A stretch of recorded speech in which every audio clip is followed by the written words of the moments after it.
Hey everybody. What a beautiful Saturday it is. It actually is kind of nice outside. A little cold. Yeah. It could be a little warmer. Yeah, I wish I could be in Cancun. That's the truth. I would pack my bag for one night and I would never come back to Texas again. Anyway, guys, thank you for joining us on today's episode. Our spotlight today is going to be on Chadwick Boseman.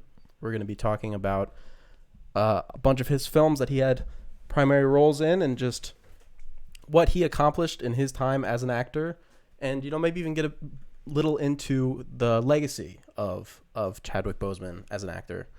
Why don't you actually start off this week for what you've been doing, okay? Okay, I can do that.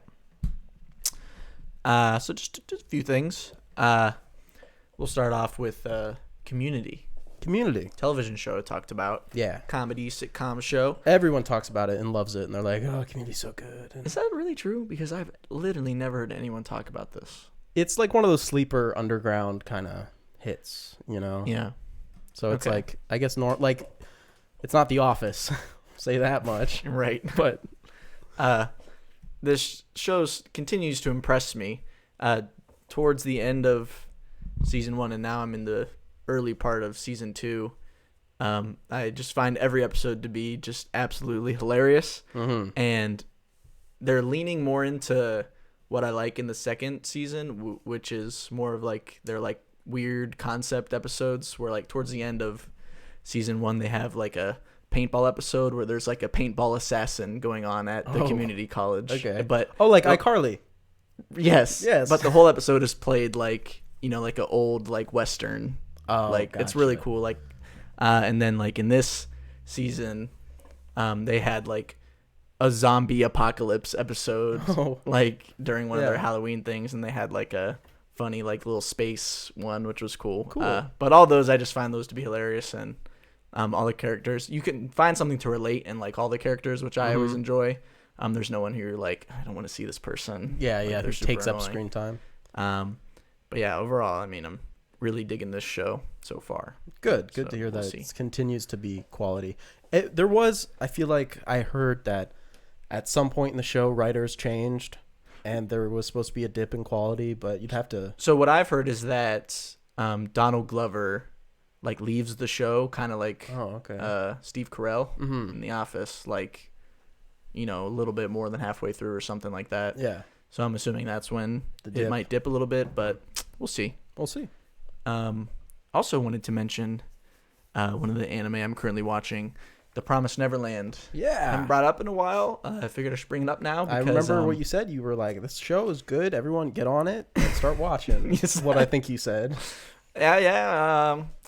Now we're about like 6 episodes into season 2, and I can say that I do not recommend that anybody watches season 2. You still watch season 1, but you're just going to have to stop if you do, and then just think. So season 1 doesn't have a good kind of ending point. It's a big cliffhanger. Okay. Gotcha. Huge cliffhanger. But I mean, you can like use your mind and be like, oh, they're happy. Sure. Yeah. So apparently the deal is they like skipped a whole arc. Right. Like 60 plus chapters. I think we mentioned this, at least in passing. Yeah, I think so. Yeah. Like smally. But it became very apparent like 2 episodes ago. We were like in this one thing and it went really quick. And I was like, oh, felt kind of rushed. Yeah. But then literally the next episode, it skipped. Like I could feel that it skipped like a lot. I was like, where are we? You're in like a whole new town and they're like doing things. You're like, wait, what is this? And everything. It was just like, I don't have no idea what's going on. Right. And it's just continued like that. And then they bring back somebody and I was like, this is stupid. And I go into the manga spoilers section of the Reddit now just because I want to know what's happening. And everyone's just like, yeah, they're just ruining everything. And they're just running to the end of the show. Oh, damn. So I saw someone made a comparison. Are they planning on doing a Star Wars anime or something? What are they? I don't know. But I saw someone make a comparison. It was like, imagine Harry Potter, but only the first movie the 4th movie, the very end of the 6th movie, and the 7th movie. Everything else doesn't exist. But the second movie's my favorite. Yes. So that's what it's. I saw someone compare it to, and fair. I could agree. Wouldn't Narnia be a more apt comparison? I love Narnia. I know. So it's like the first movie and then the last movie, and Prince Caspian. Just forget about it. Caspian has that one cool part with like the water. No, I like Prince Caspian movie.com. Prince Caspian movie. I remember liking the Narnia movies. I liked them. I don't know if they hold up, but because I was a child when I saw them. But I was like, you know what? These are the first one holds up. I've seen it many times. PS2 game does not hold up. Oh, is that so? It is not very good. I don't really remember the game that much. I just remember being stuck at the beginning when you're playing hide and seek with the lady. I remember being stuck there. Yeah, I couldn't figure it out. The game sucks. And then the bombs start dropping on you, and they're like, evade the bomb. From the World War. Yeah, I remember. Whatever. That's how the movie starts. Yeah, I don't know, man. So yeah, the Promised Neverland is gonna be a no-go. So no-go. They can't fix it. Can't. It's too far gone. It's definitely too far. I have no idea what happened. Sure, but you have no idea what happened in a lot. What if they do flashbacks? They're like, here, this is how we got here. I'm pretty sure it's confirmed that there's like 12 episodes or like 10 episodes or something. Okay. And this is it. This is it. Apparently, the show's over after this. Okay, well, are they going to be 2-hour-long episodes? Nope. Well, then maybe they have a bit of a problem on their hands. So that's what I've heard. Okay. I watched another thing. I watched a movie. Wow. Isn't that crazy? I watched a movie on this show on the Stagler. I'm Justin. That's Nick, by the way. Right. Yes. I watched a new release, Judas and the Black Messiah. You know what? I was gonna watch that, and I saved it because I was really busy. That's fine. How'd it go? Directed by Shaka King. I haven't seen any of his work. Me neither. But this movie kind of rocks. Mm-hmm. It's about Fred Hampton, his life, and blanking on the name of the man that infiltrates the Black Panthers. Okay. And can't think of his name. Played by Lakeith Stanfield, and Fred Hampton portrayed by Daniel Kaluuya. Daniel Kaluuya. Okay, yeah. Both incredible performances. Daniel Kaluuya, wow, hello, yeah, star. Yeah, I knew from Get Out you could like feel something, but in this movie, I mean, hello, really give him the award like right knock now. It out of the in park. My opinion. Okay, yeah. He does absolutely fantastic. And this movie, it kind of plays like a fun little twist on like the normal standard biopic that like you're used to. Okay. It has like elements of that, but it also, it's a cool like crime thriller and like a cat and mouse type thing going on. It's really cool. Really well shot. The production design's great. Costumes, everything just looks fantastic. Definitely one of the best movies of the year, I'd say. Yeah. That's what I've heard. It was really great, really important story. Obviously, it gets really intense towards the end. And overall, it's pretty great. I'll be real. Another reason I guess I put it off was because I knew that, not to get anybody excited, between this episode and the next one, I'm going to be watching Minari and Nomadland and Judas and the Black Messiah. And I'm going to be watching all these. I just kind of wanted to ramp up for the awards season. For this next episode, just have all these good movies and just, take them all at once. So that's kind of where my mind's at right now. But you're in for some good movies, hopefully, for the next couple of weeks. I'm excited. I am. But yeah, I would definitely recommend it for anyone on HBO Max for like the next probably like 20 more days, I think. Right. That's how they've been doing it. It's up there for free for like a month. And then after that, they say theaters and stuff like that. But it was absolutely fantastic. Now we're stepping into territory that we both have. Sopranos season 1 done. Finished. We finished the first season. Finished. Only 6 more to go, or 5, and then a 6A and a 6B. So only 6 more seasons to go. Long show, but we're ready to commit. I'm ready to commit, and I'm already thinking about how I'm gonna feel when there's no more show to watch, and I'm hoping that it's just gonna leave me empty and like a husk, just a soulless. That's what all great shows do. Vessel. Yeah, all good shows should destroy you by the end. But then you find something else. Then you find something else and you move on. Like Mr. Robot taught me. Mm-hmm. Are you okay? Okay. Black Phillip, no. Phillip, we need to figure something again. out. Black Phillip cannot stand it. Anyway. Jeez. The Sopranos season 1.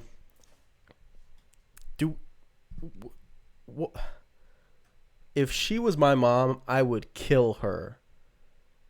If you were Tony Soprano? If I was Tony Soprano and his mom was my mom, I would kill my mom. Well, he was gonna. I know. I imagine he will. But, like, wow. Like, even before we talked about it, it's like, oh, she's a devious little girl.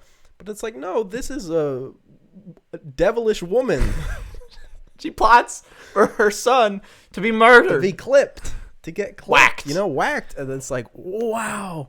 She is a good actress. Yeah. Like, honestly, yeah. I honestly believe, I'm having a hard time not believing that this woman wasn't actually a bitch on set. Yes. You know what I mean? Bro. It's like, is she really like a nice person? Does she have Alzheimer's? She's really good at this. Oh, she's so much fun to hate. Like, every time she's on screen, I just start screaming. And I don't like Junior that much either. Nah, he's the worst. But he'll be gone soon, I think. Yeah, I don't think we need to worry about him that much. I really do think it's brilliant how Tony really does show off his smarts, because Junior taking the fall and his pride won't let him turn, you know, and be like, oh no, this is how things really went. You know, he's kind of being his own downfall in the end. I wouldn't be surprised if we saw a similar thing happen to Tony eventually. But, you know, could it be setting it up because he is, you know, like in the family? Would it be a direct thing? We're going to see Tony become his own downfall, you know? Very understandable if that would happen. I've been really enjoying the show. What can I say? Oh, yeah. It's a riot. You really like Chris. That's my man. I'm still on the Chris train. I'm still on the Chris good. train. He reminds me of Jesse from Breaking Bad. Yeah. I think that's why I like him. Do you think he's going to have a similar arc? He has got no arc. I got no arc. Yeah. Yeah. That was good. No, I don't know. The shows are so different. They are very, very different. You know, I don't think I don't think it's going to go well for him. I don't really see him getting away and being happy. I see him, you know, with cement covering his feet. Dang. You know, like that's kind of where the cement bath. Yeah, I don't know, man. It doesn't seem good for him. I don't know. The more I thought about it, because you asked me last time and I kind of had a cop-out answer. The more I think about it, and I don't think he's going to be in the show very much anymore, maybe. I like Arthur, the guy with the restaurant. Yeah. I like him. He is cool. Because he's right on the cusp, you know, and his dynamic with his wife wanting to be totally out of it, and him kind of like on the line, you know. I just think it's an interesting kind of perspective that I'm glad we get. And I like his wife too, even obviously she's, you know, naggy and stuff, but like she has reason to be. Yeah. It's like they blew up our restaurant. Anyway. And of course him lying to his face about the restaurant kind of reminded me of the Bryson thing, you know, in Breaking Bad, you know, just lying right to his face. It's like, well, I did do this, you know. Yeah. I don't know. It's shaping up to be a really, really great show. I'm super duper into it. Yeah, and I don't know where it's gonna go. That's another thing. No idea. I'm just be along for the ride for this one. Yeah, we saw at the end of the season, Michael get capped by Chris and Paulie in the woods. I think it was Michael was his name. Yeah, I don't remember his name. I just remember I always didn't like him. I know, I hate him so much. But the guy who killed Brendan earlier in the season. Yeah. We saw him get it at the end. We saw the guy on the boat Tony shot. So that brings Tony's kill count to 2, I think, in the show, because of the strangling, that shooting him. I don't think he killed anyone else. Right. And obviously his very strained relationship with Milfy. You know, going to Milfy. You know, he says like, "Oh, I'm gonna." Like it's literally 2 episodes. The first episode, he's like, "I'm gonna break your face into a million tiny pieces," and the second, he's like, "You're right. My mom did want to kill me." It's just like, damn. Listen to the girl, you know. Whatever. It's just very interesting seeing where their relationship will end up. Assuming that she comes back. She'll come back. I know, but she left, so maybe she'll just take vacation to Cancun forever. Maybe she'll be absent from the show until 6B. Until 6B, and comes then back. she'll be like, she'll have a gun and she'll be like the Sopranos, and then bang, and cut to black. Great finish. That would be a great finish. Anything more to say about Meadow? About Meadow. I don't know. I don't like Meadow very much. Nah, she's kind of annoying. Yeah. Anthony Jr.'s annoying too, but he's younger, so it doesn't bother me as much. And he likes Mario Kart. So he you can't be likes too Mario mad at the Kart. guy. Yeah, he plays the Nintendo 64 correctly. Because when they were watching that, I was like, he's holding it the right way. 'Cause I was so afraid that he'd be like, ugh. But he's a child, so I guess he'd be like, guys. Of course he knows. This is how you hold That's how you hold the controller, Dad. Dad. Stupid mafia dad. I hate you. What are you going to do? Kill me? Yeah. I don't know. I mean, Sopranos is good, guys. It's worth the hype so far. Yeah, I don't know about later. But we can attest to season 1. Yeah, we can. Speaking of seasons, season 4 of I just got shivers. show Attack on Titan, Yeah. which I saw was Attack on Titan season 4 is the most popular show in the United States of America. Saw that. What? I swear, I saw it. I saw an article. That doesn't make any sense because I saw an article that said WandaVision was the most popular show. Oh, I guess it said the world. So This maybe is you're in right. the United States. It is in the United States. Okay. I thought that was pretty cool. That is pretty cool and kind of, I don't believe it. I'll be real. When I saw, I don't know. I mean, I just saw an article on the internet. I don't know. How many people even know what anime is? That's what I'm saying. I could be completely wrong. This could just be false. I choose to accept that fact. Me too. So yay. Good. I'm glad for Attack on Titan. We finally got episode 69. We Yes, thought we were on dude. episode 69 last We time. did, but we But got there. it was actually last episode was episode 69. Good episode. Not as, titillating as I thought. They could add a little bit more fan service for episode 69. But they did have Mikasa take off some stuff, right? What? She took off, some clothing. Sure brand. Oh, I was like, what are you talking But she about? did, right? That was 69, I think. Yeah, there we go. Yeah, that was some fan service. Mikasa is... I'm just going to combine the two because I don't remember which is which, honestly. Unless you do, and you can. What? Which episodes? Yeah. They always blend together. Oh, yeah, I remember. Because I always watch them back to back. I wait for both, and then I just do double feature. Oh, you wait 2 weeks? Yeah. It's really rewarding. I'll be real. The two bites is very satisfying. I can't because I'm on the internet too much. When I'm on one, it just leaves me like, come on, just give me a little bit more. But when I watch two, I'm like, sated. I'm good. Even with the end of the last one? Yes, even with the end of the last one, I'm like, yeah, I can't wait. I screamed when the watched last episode ended. I literally yelled in my chair. it. Okay, well, I don't have as much as explosive of reactions as you do. I know, I'm very vocal. Yeah, In my room alone. right, exactly. Anyway, Mikasa is like a princess. Yes. Lots of information in these past 2 episodes. A lot to keep up with. They were information. I've probably forgotten most of it, like just personally. A lot of information that I hope is going to pay off to pay attention to. I can only assume that it might, When does it not? Oh, I don't. In this show, not Rico. often. Rico, yeah. Like in this show, it's Rico and. No, we know what happened to Moblet. Okay, never mind. Yeah, Just he got Rico. blown up. Yeah, it's sad. I like Moblet. Rico's still chilling. She I'm sure she'll come back. I'm sure she'll literally be in an episode soon. Literally She'll just no be way. Like, she'll just be like, Commander Pixies. and then I'll be like, yeah, Rico's Big Rico. She's like one of the first. The reason I think I like her is, if my memory fails me, she was like one of the first people to help take down like a Titan. Like one of the very first like successful, like, look, we killed it, was Rico, like getting the leg and it fell over, then like Mikasa like killed it or something, and so I was like, oh, You're like, Rico's the girl. I was like, that's cool. And then she was the one that was like, oh, look, he's turning into a Titan. And they were like, what? How the show has evolved. Yeah, it's come a long, long way. Seriously. Definitely a shift in the tone. Well, not tone so much, but it's just, we went back 3 years, I think it was. Mm-hmm. So we have another flashback, and then we're going to flash forward again at some point and get back to Yeah, business. the latest one kind of hops back and forth more often than the episode 68.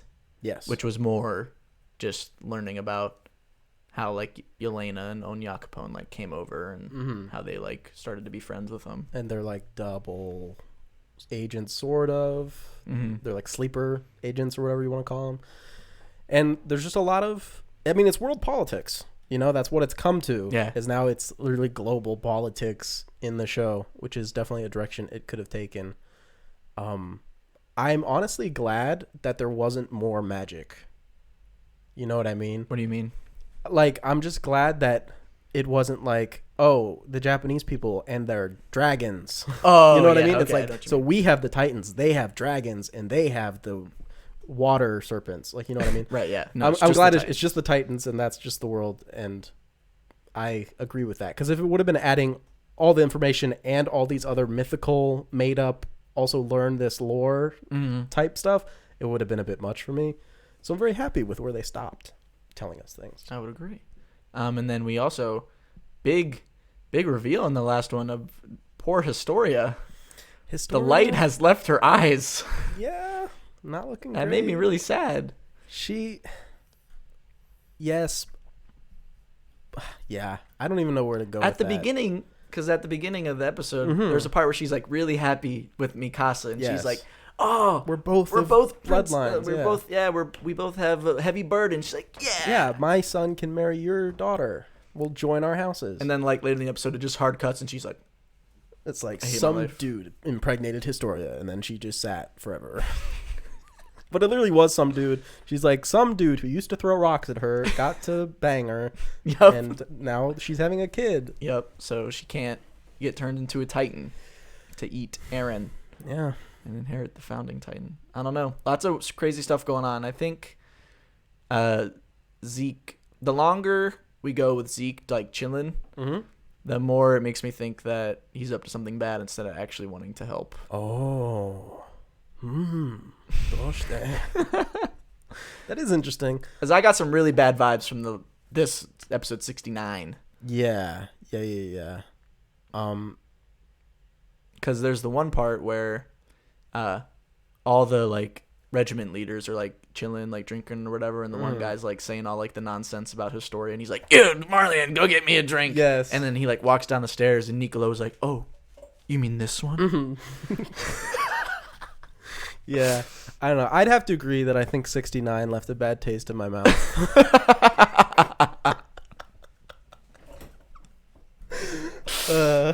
Classic. That's all I have to say. And then I like Nicolo though. He's cute. He's got I a nice know. haircut. Yeah. And he was really sad when Sasha died. Yeah. But now I'm like, is he like plotting something? Because I don't know. The way he was like, "Oh, this one," and then at the very end of the episode, if you see, when like Zeke is sitting there or whatever. The soldiers in the back, they're like pouring like the drink or whatever. It's the same. It's the exact same one. So I don't know if they're I like didn't notice that. planning to like poison some peeps or Maybe. I don't know what the plan is, but I'm kind of spooked out for the next one. Maybe they put a knife in the bottle and he'll just drink the knife and it'll cut his throat. Yep. That's That could exactly what's happen. happening. Happened in JoJo. But unfortunately, that was I think episode 10 for this season, and there's only 16 episods. So we only have 6 more until we have to wait for the next 8 part years, yeah. or whatever they plan to do. I think the consensus, like the general consensus now, is that they will do like a part 2. Okay. Yeah. But nothing's confirmed, I don't think. So that's why I have decided to take up reading the manga. Yeah. Which mangaka. I've never done, kind of. I also have never done. I had Shonen Jumps as a kid, and I would finger those. Okay. Finger through though. You know, I would flip through the pages with my fingers. I would lick my fingers and then finger the pages. Yeah. Okay. Stop being disgusting. Yeah, it's me. It's you. Sorry. But something that I found interesting about the manga is I'm up to about the part right before they go back to the wall to retake the wall in Shiganshina when they have the big battle or whatever. So I just Okay. got through like they're like, Historia, you need to be the queen, and then they fight the big Rod Rice Titan. Okay. And she kills it, and she's like, I'm the queen now. Yeah. Levi, I'm gonna punch you. Right. Anyway, everything's basically the same. There might be like a couple things that like aren't in the show, like really small, like a page or like something that I'm like, pretty faithful. okay. Yeah. But one thing that was like kind of, it's not like a huge big deal, but that I found interesting was, so in the show, like right at the beginning, it goes from like the Colossal Titan attacks and Aaron's mom dies, and then it goes right into their training or whatever. Yeah. In the show, Yeah. in the manga, it goes, Aaron's mom dies, whatever, they get attacked, and then it continues. It skips the training part, and it goes right to after they're finished training and the battle in Trost. It just completely where Aaron turns into the Titan for the first time. Because it loops back to it later. Okay. But because I was like, it was just an interesting way that it was organized in the text. I found that interesting, and I wouldn't say it really like added anything, but I don't think it took away anything either. It was just like kind of a different order. The only thing it did is when Marco, our poor blessed Marco, gets eaten in half. Yeah. It was a little bit more powerful in the book because it's just kind of like chilling, and they're all like happy like in the training arc, and then it just like you just turn the page and it's just him like cut in half, and you're like, oh, Marco. I wonder also, obviously you wouldn't really get the effect of it because you've already seen the show, but I wonder how the Colossal and Armored Titan reveal where he's just like, oh hey Aaron, I wonder how that would have been in the manga reading. Just because usually I feel like in a manga you flip a page and there's this big art. If there's like a reveal, it's like a huge art, it's like beautiful. But in this I assume it would just be like a normal. Yeah, that's exactly what it was like. It was just real small panels. It was like, yo, hey, right, Armored Titan, he's the Colossal Titan, what's up? So even though I think it obviously comes across in the show, I wonder how that would be just reading it and just being like, oh look, a normal. I know. Whoa. I'm assuming I'll get that once I get ahead of the show and get to the whatever's going on now. I don't know. Yeah. But the one thing that actually made me appreciate was the animators of like the show and stuff, because the action scenes, not like they're hard to follow in the books, but I mean, there's like a lot to fill in. Yeah. Because it's like, Levi like this. Right. And then, Levi like, yeah. But it just really, I was like, wow, because they're adding like a whole lot of like really cool stuff that I thought was pretty epic. Like when Levi fights the female Titan, it's like super epic in the show. Yeah. And then not that it's not cool in the manga, but like it's still like you're like, oh, okay. You're getting, the manga experience except with color and about like times like what, 60? So for every picture. So like yeah, it was pretty awesome. But the latest arc that I just read with like the beginning of season 3, the first half of season 3, I found to be actually much more interesting in the manga. I don't know if it's because like that part of the show is like a lot more information heavy. But I was like totally, even though like I knew everything, I was like totally like, oh yeah, oh my gosh, Aaron ate his dad? Oh man, like this is crazy stuff. But yeah, I don't know. I'm digging it, and I'm definitely, I've already said to myself, I'm catching up and I'm going beyond. Okay. So, but I don't, no manga spoilers here. I'm not a loser. Don't do that. Not at all. I will not be having it. I would love to read the manga. I have them. I'll give them to you. I can't read Japanese. So, if I could do that, I would totally be in there. But sadly, I cannot. So I'll have to not do that. I'm good. I'm done, I think. Yeah. Okay. Nothing else for me. Cool.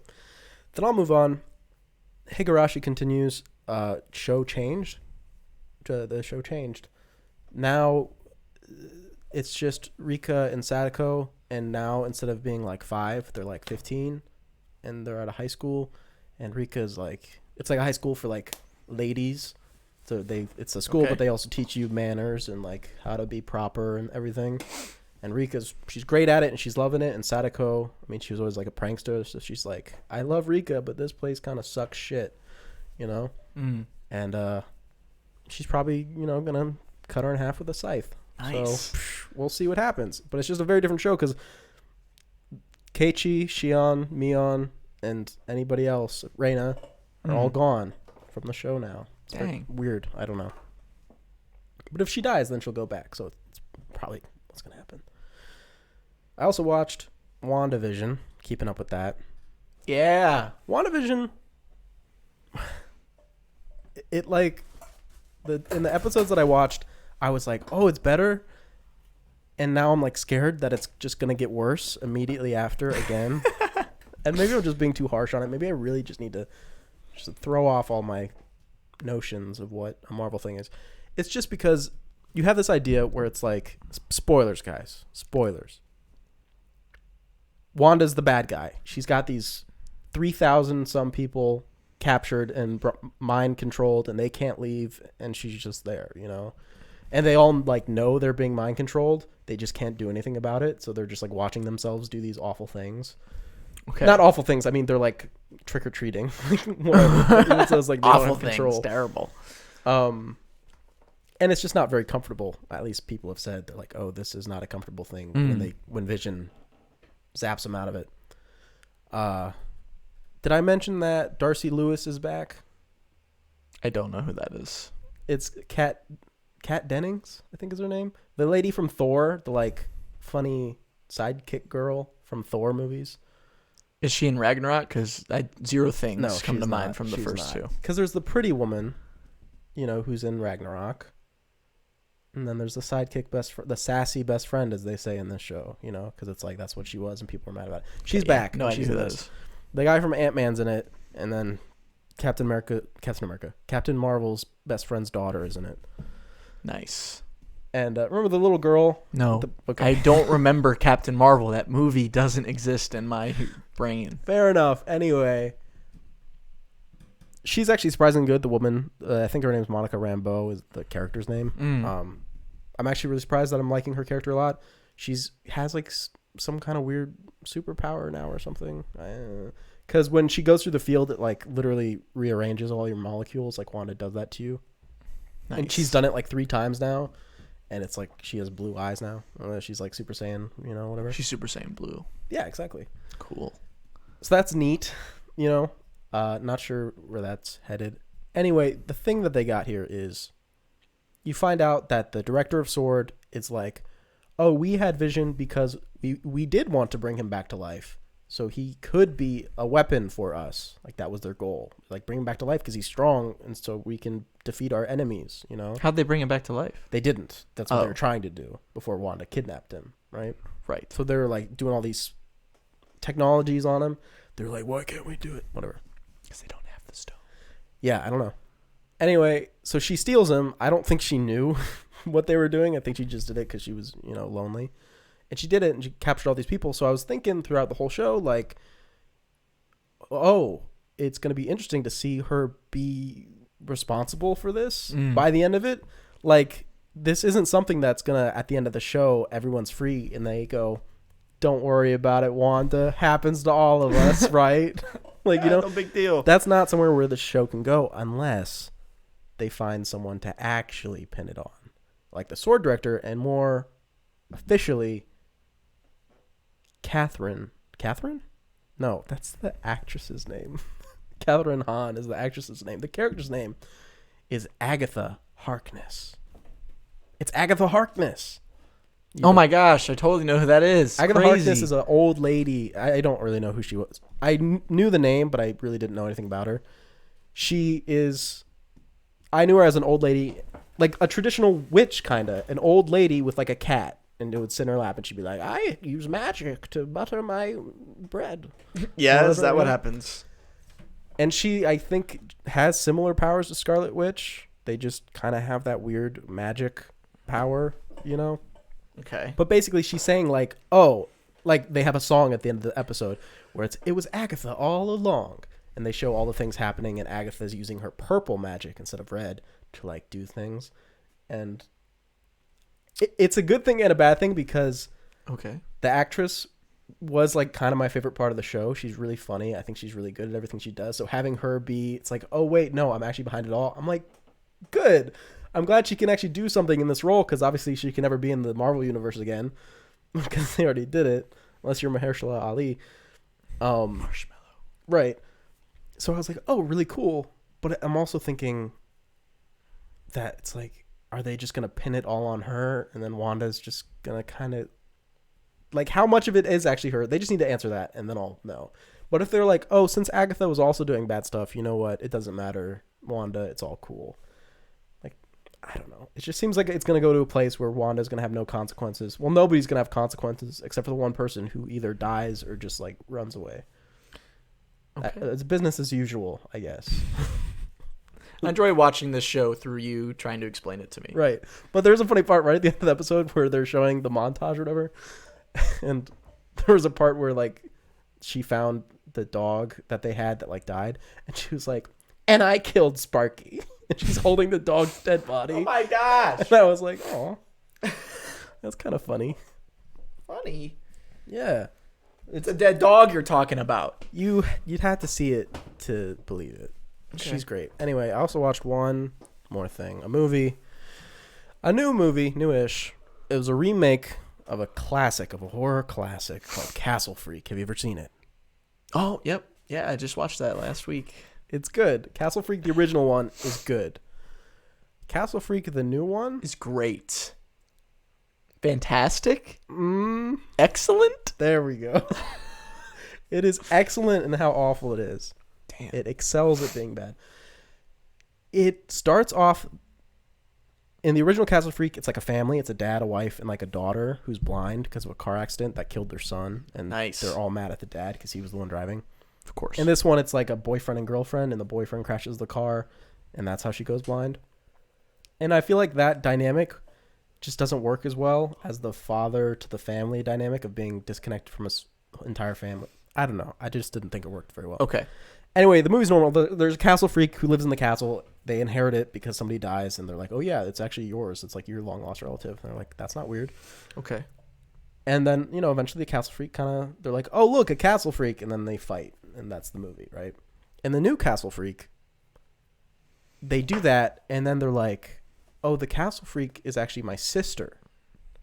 And the castle freak, I mean, it's gross. It's like got a big vagina, and it's like like ribs and wispy gray hair. It's like a gross, craven looking creature. Nice. Very disgusting. And it goes like, whatever. Okay. Because it can't speak. It's just like a monster. And they're like, it's the sister. And it's like, why is it my sister? And they're like, oh, because it's part of a ritual.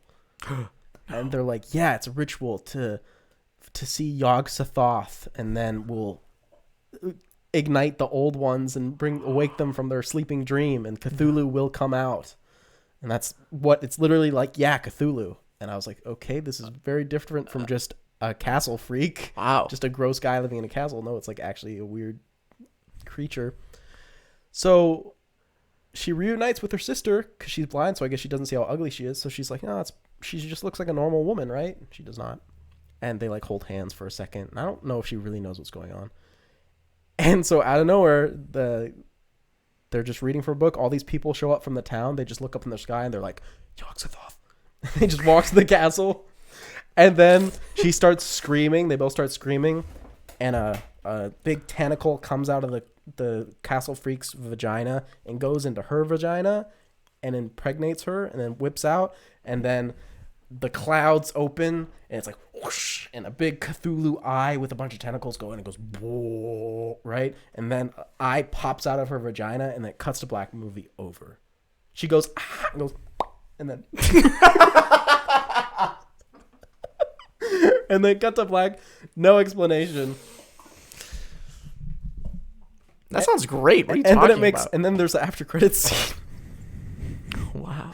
Where I think it's like a Reanimator reference because the actor from Reanimator was the actor in the original Castle Freak, which is just a weird connection to make for no reason. At first, I was like, you know what? It's a different take. Could be good. Then the rest of the movie happened. And I do not recommend Castle Freak. Sounds great. I mean, it's pretty crazy by the end. So, like, if you just want to watch that, like, it is like, wow. But, sounds pretty dope. Anyway. I might have to watch that. I'm good to move on if you are. I'm ready. I'm good to move on from that forever. I'm ready. Guys, I would just like to point out that I personally, the show, we are fortune tellers. We can tell the future. What did I say last episode. What did I say? In the episode before that, it was Spy Kids, right? What did I say last episode? Who would star in the new Borderlands? I called it. Who did I say? You said Jack Black. I said Jack Black would join Borderlands. And guess what, guys? Jack Black is going to be Claptrap in the Borderlands movie. And that's that. Fetty Whack. Yeah. Anyway, Jack Black has been cast in Borderlands. He's going to be Claptrap, which is a little robot dude. Obviously, we know Cate Blanchett's going to be Lilith. Kevin Hart is going to be Roland. And Jamie Lee Curtis. This is new, I think. Jamie Lee Curtis is going to be Tannis. She was you played the second and the third. She's the one who becomes the siren at the end in the third one. Or no, she is the siren. I forget.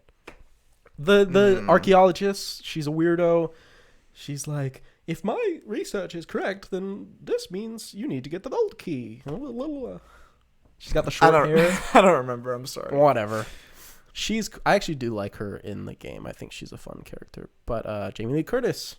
So she's going to bring out some Activia. That's Jamie Lee Curtis, right? Activia. And she's going to have a gun called Activia, and it's going to shoot yogurt. That'd be fun. Anyway, I think Jack Black and Eli Roth worked together on, what was that one? The place with the house in its wall? The clock with the house. The House with the Clock. I saw that movie. That was what it was, right? He was in that? Yeah, I saw it.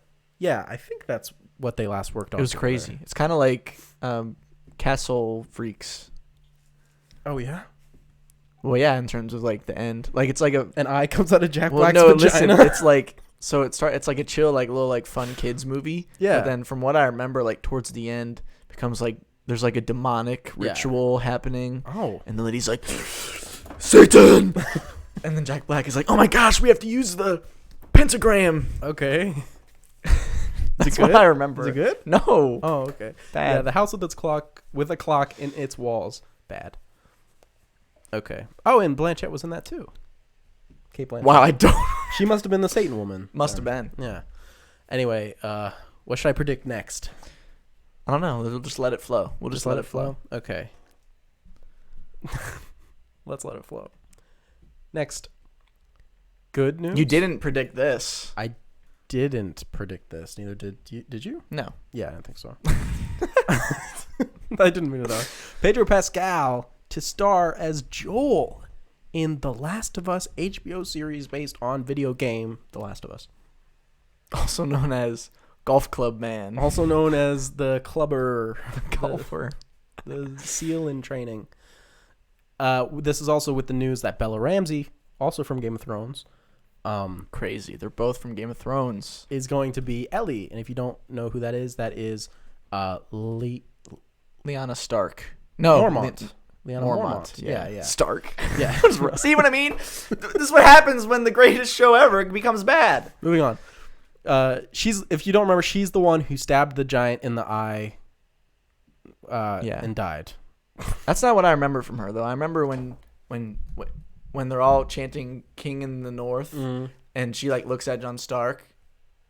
That's his name, right? Jon Stark? Is that right? Jon Snow? See what I mean? I knew it sounded wrong. Anyway, and then like everyone's chanting, and then she's just like, the King in the North. Okay, if you're gonna say it, do it right. The King of the North. That's not how she sounds. The King of the North. She sounds like a little kid. The King of the North. The King in the North. Jon Stark is gonna be our King of the Northeast. Jon Stark is just so wrong because it's either Jon Snow or Targaryen. Yeah. Anyway. Yeah. Cool. I think it's good casting. I like it. I think it's great. Pedro is doing the thing that everybody does, where he's going to be in a lot of things and then not. I hope that doesn't happen to him. I hope he stays being in things. Yeah, he's good. Because he's great. I'm very interested to see how she does, Bella Ramsey, as in the part. Should have been Brooklyn Prince. That's our young. queen. Still way too How young. old is Brooklyn Prince? Like 9. I doubt it. She's like 9 years old. 10 maybe? Let's fact check real quick. She's 10. Okay, she can't play Ellie, I guess. She cannot play Ellie. She could have aged up a little bit. They could have done some makeup. No, that's I think that's inappropriate. Or they could have waited like 5 years and then she could have played Ellie. Maybe they could have made it Anya Taylor-Joy as Ellie. She's like 23 though. That's the joke that I'm making. She's like super old for the role. They could just use makeup. They just to put Robert De Niro as Ellie, and just de-age him. That'd be great. I actually do a really good Robert De Niro impression. Okay, hit me with it.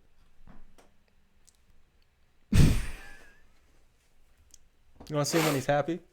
Yeah. That's good. That's a good one. I was making faces for anybody listening in audio. I'm sure that came across. Yeah, you could hear the face. Yeah. Anyway, very cool. Excited for this. Maybe video games, man. I don't know. They have a bad track record. The thing with this is that we know that it's just going to be, at least the beginning is just going to be the same exact setup. And Last of Us is already such a cinematic game. All of Naughty Dog's games are like that. They, tend towards cinematic a lot of the time. Yeah. That it's just like, it can be good, but is it going to do anything spectacular? Or are we going to watch it and be like, yeah, that's what happened? Yeah. Especially because people are so already attached to the actors who already play Joel and Ellie. You know what they should do? What's that? In the first episode, they should get to the part where the one chick, I can't remember her name, stays behind and has the shootout with Tess? Yeah. Instead, so she stays behind, but then Joel's like, I can't leave her. And he runs back. And that people are like, oh my gosh, this is different. Okay. And he runs back. And as he's like running down the stairs to get to her, Abby shows up with a giant golf club. Just beats him in the face. And kills him in the first episode. Now that is storytelling. Only if I will only accept that if Abby is played by Gina Carano. Yeah, is that? That's actually not bad casting if she wasn't blacklisted or whatever. Let's move on to the next. That'd be great. They should do that. They should do that. More video game stuff news, which I'm assuming you don't care about. Twisted Metal Show reportedly cast Will Arnett. You know who that is, right? Didn't even know there was a show for this. Do you know what Twisted Metal is? Yeah. Oh, cool. We'll cast Will Arnett as... This says Sweet Tooth, but I thought Sweet Tooth was the name of the... Rocket League. Of the van. Yeah. And his name was like Needles. I don't know. The clown. I know what Twisted Metal is, but I never played it. But Maybe I've driven the Sweet Tooth in Rocket League. Maybe he is voicing the van. And the van will talk. That'd be sick. Well, but this says, as the iconic killer clown Sweet Tooth, even... Maybe he is called... I don't know. It's been a while. It's been a very long time. I don't know either. It's been very popular in its heyday. Yeah, it's cool. It's not a bad casting. Will Arnett, he's... Sure. Twisted Metal. I don't know. Interesting what that show is going to be. There was just enough, video game news that I thought I'd keep it rolling. Sonic the Hedgehog 2, release date, cast, everything you need to know. You know what's funny about that? Let me know. I can't remember. I hopped on a streaming service this morning. I don't remember which streaming service it was. There's just so many now. Sure. But I just opened it up, and it was like, Sonic the Hedgehog, watch now. And I just thought that was funny. Why? It might have been because of this. Who knows? It's going to come out April 16th. This year? 2022. Oh. As far as I know.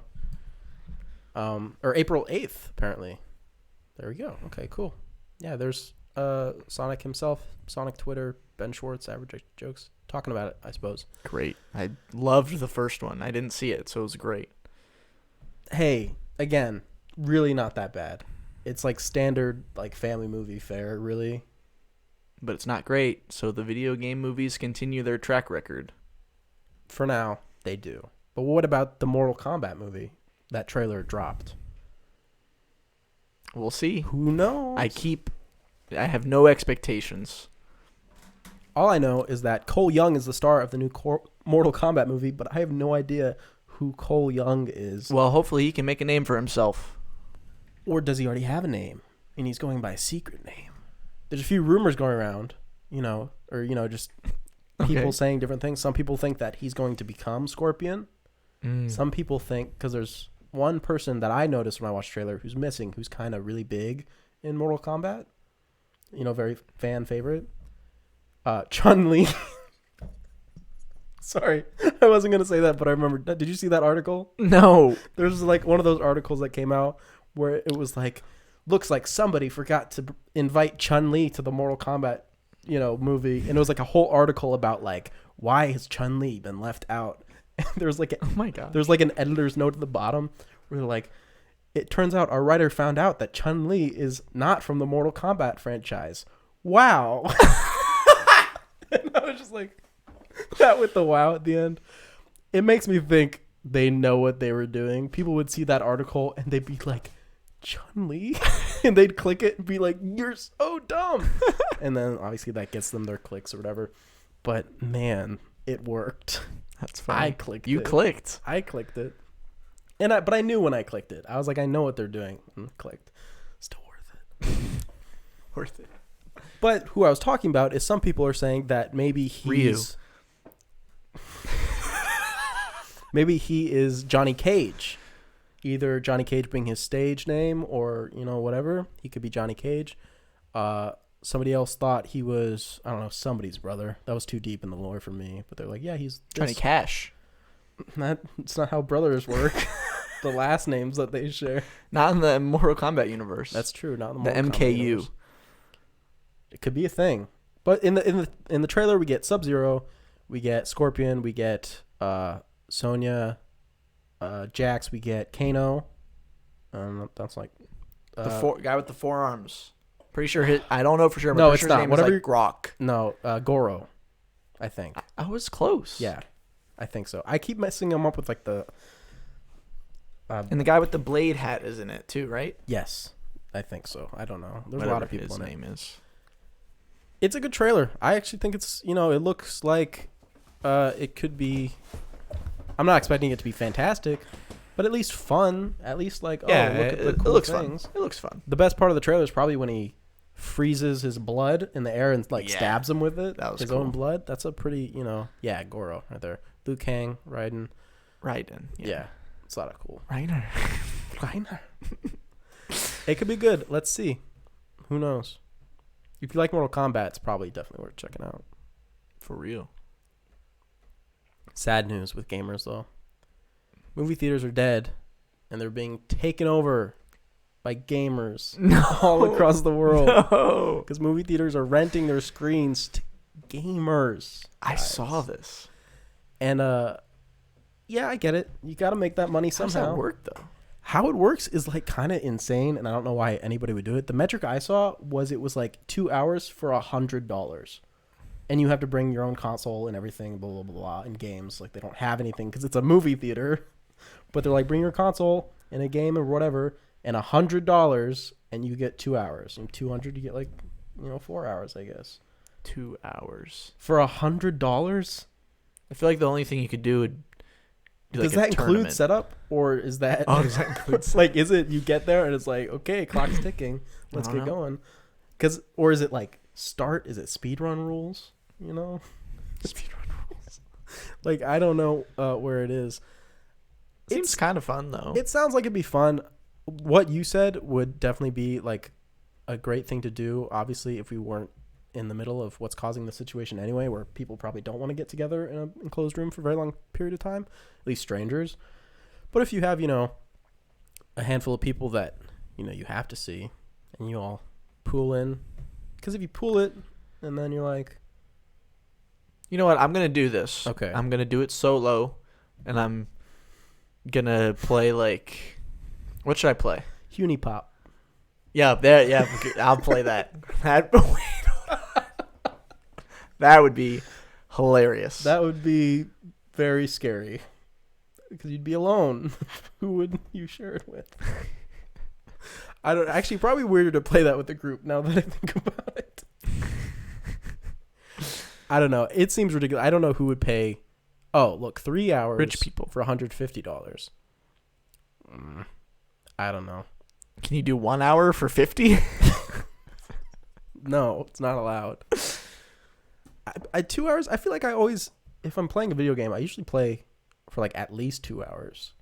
I don't like to sit down and play like 30 minutes of What a if you're in game. the middle of like a mission? Like you're playing God of War and you're in the middle of like the last mission. Oh. Or imagine You're about to kill the you're Valkyrie? playing God of War, yeah, and you're fighting Sigrid or whatever her Yeah, name is. And you hit the 2-minute mark and she's got like maybe like 4 hits left of her health bar. And it's like your 400th try. Yeah. And they come in, they're like, time's up, and they just unplug it. Well, no, they say, hey, they're holding the plug in their hand, and it's like, I can unplug this, or you can give us another $100, and you have to make that decision in like 5 seconds. It's like, gosh. Yeah. Would you be able to do that? Imagine you work at the movie theater. Okay. Someone is fighting the last Valkyrie.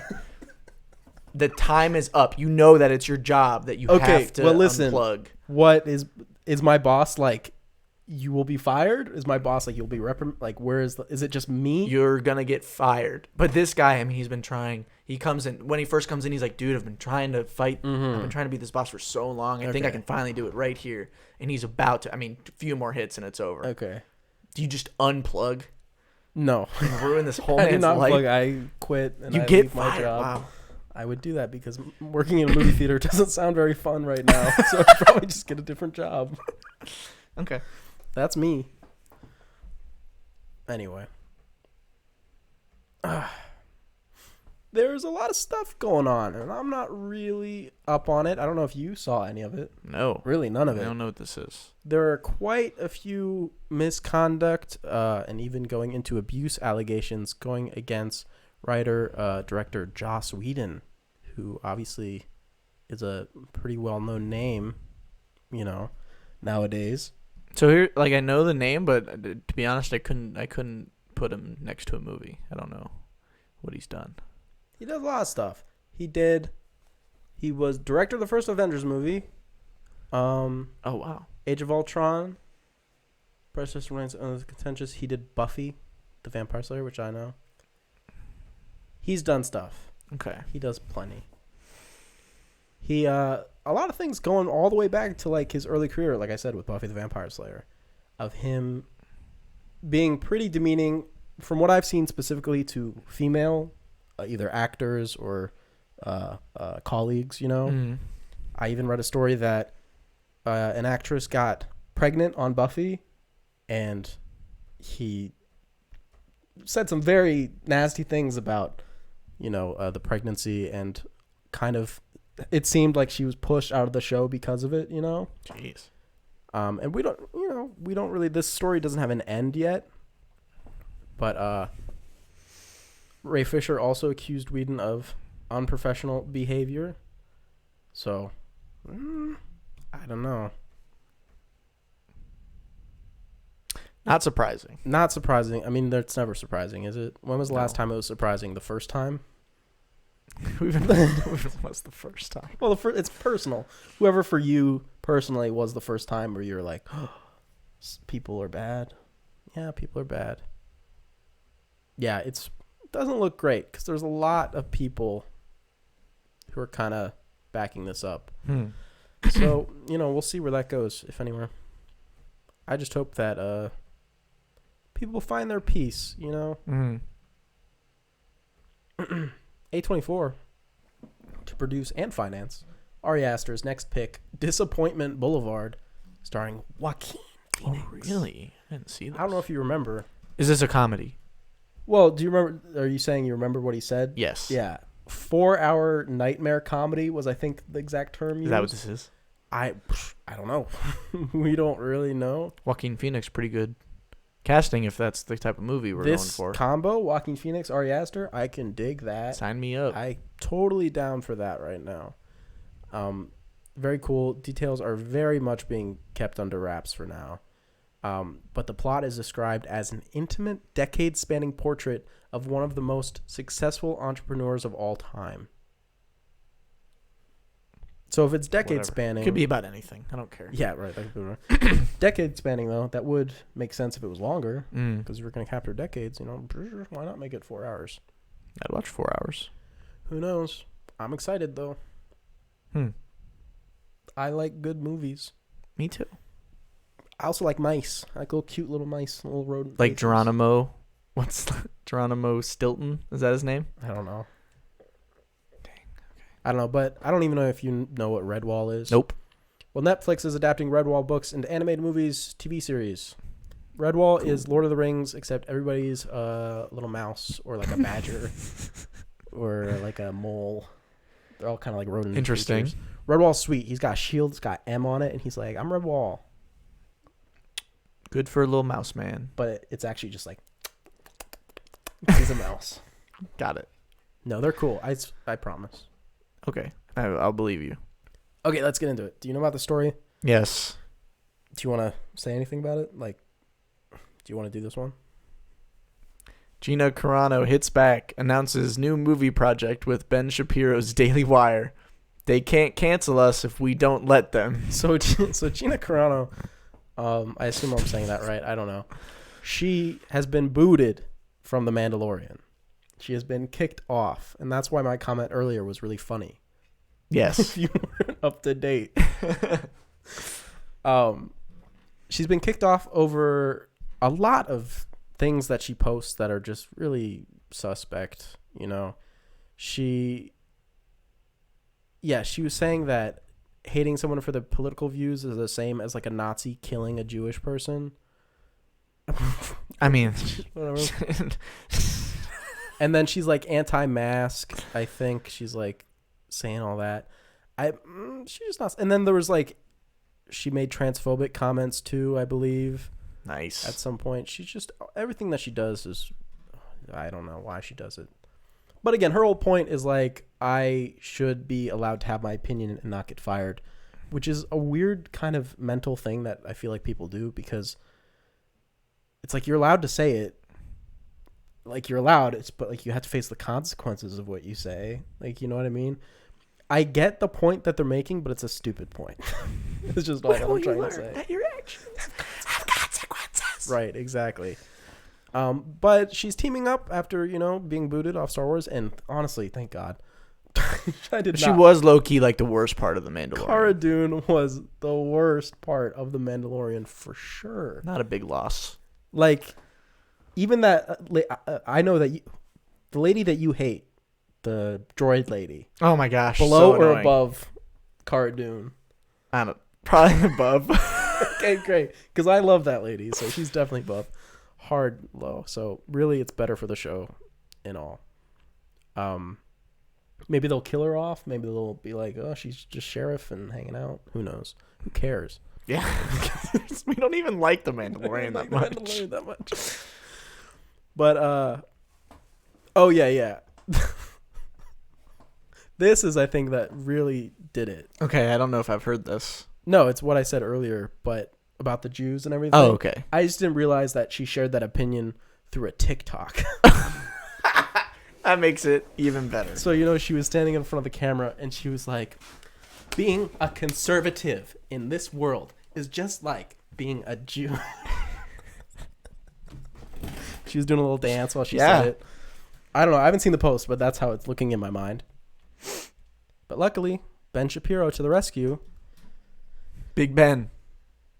The Daily Wire, I guess, I don't know if that's his site. I really don't know much about Ben Shapiro. I'll be real. All I know is now listen. So the deal about this is that, what if we said theoretically that you could be in my movie? Now listen. This is just a theory. This is just a theory. I don't know. I don't know either. All I know is I see a lot of fake tweets from him, and they're all really funny. Okay.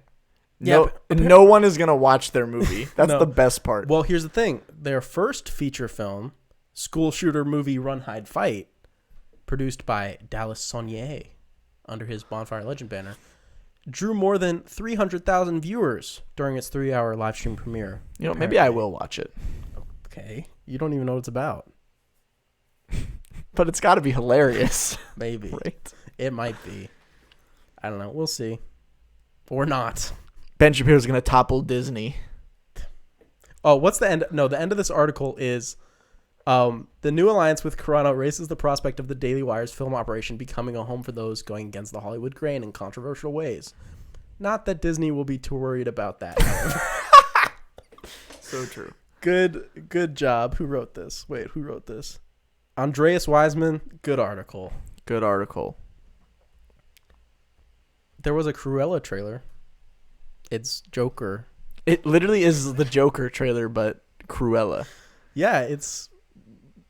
I want to see them side by side, honestly, because they're probably really close. They're like the than same. I think. Which was probably, on purpose. Here's the thing. I have a question to ask you.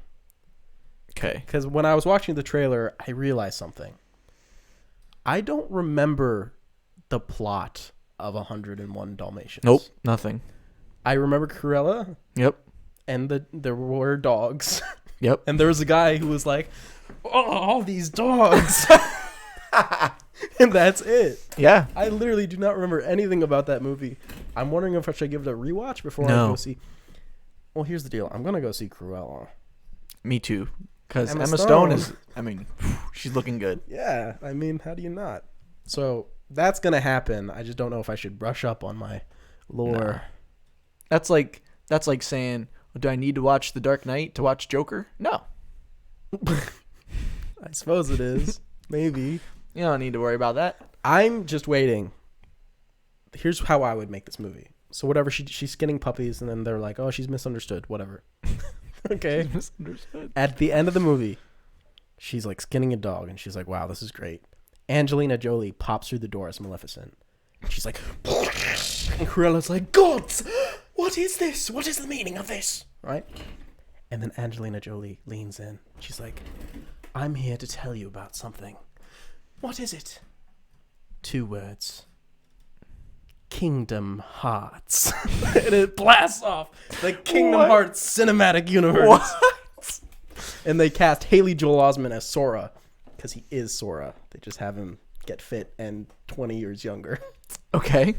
And it kicks off this whole new universe of them trying to, and Donald and Goofy will be there, and they'll Zeta Flare. That sounds great. It'll be great, guys. I promise. That sounds great. The Kingdom Hearts, this is my prediction. This is my prediction, guys, and you know my track record. At the end of Cruella, 100%, Angelina Jolie comes... Kingdom Hearts. Do you... I'm just saying, do you realize how insane, let's get away from the joke, if that actually were to happen? That would be crazy. It would really break the world in two. I don't know. It would actually fold it in half because the Earth is flat.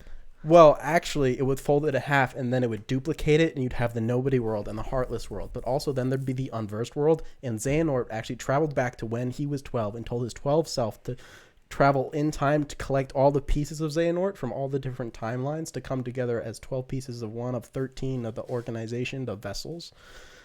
And then Kairi, because the gradient on the one eye in Kingdom Hearts 3 isn't a gradient, it's just black. It's because her soul is missing and Melody of Memory.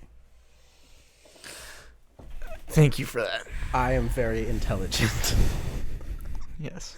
Cruella looks interesting. I'll watch it. If you've been watching The Golden Girls on Hulu, it'll be on Disney Plus now. Disney back at it again. Speaking of that, Jessica Jones and Punisher rights revert back to Marvel Studios. So It's been 2 years since the Netflix shows. Now they're back. They can use these characters again. If they do, honestly, I feel this for all of the shows except for Iron Fist and Luke Cage maybe. Don't recast. Yeah. I think they're great. They're doing a great job. Luke Cage is still good, but I guess you could if you wanted to. Iron Fist... Probably should. I love Loris Tyrell, though. Loris Tyrell is great. If they turn Iron Fist gay, then keep him. If not, find somebody else. Okay. Iron Fist. Continue. I don't know what's wrong with me. It's no thoughts on this.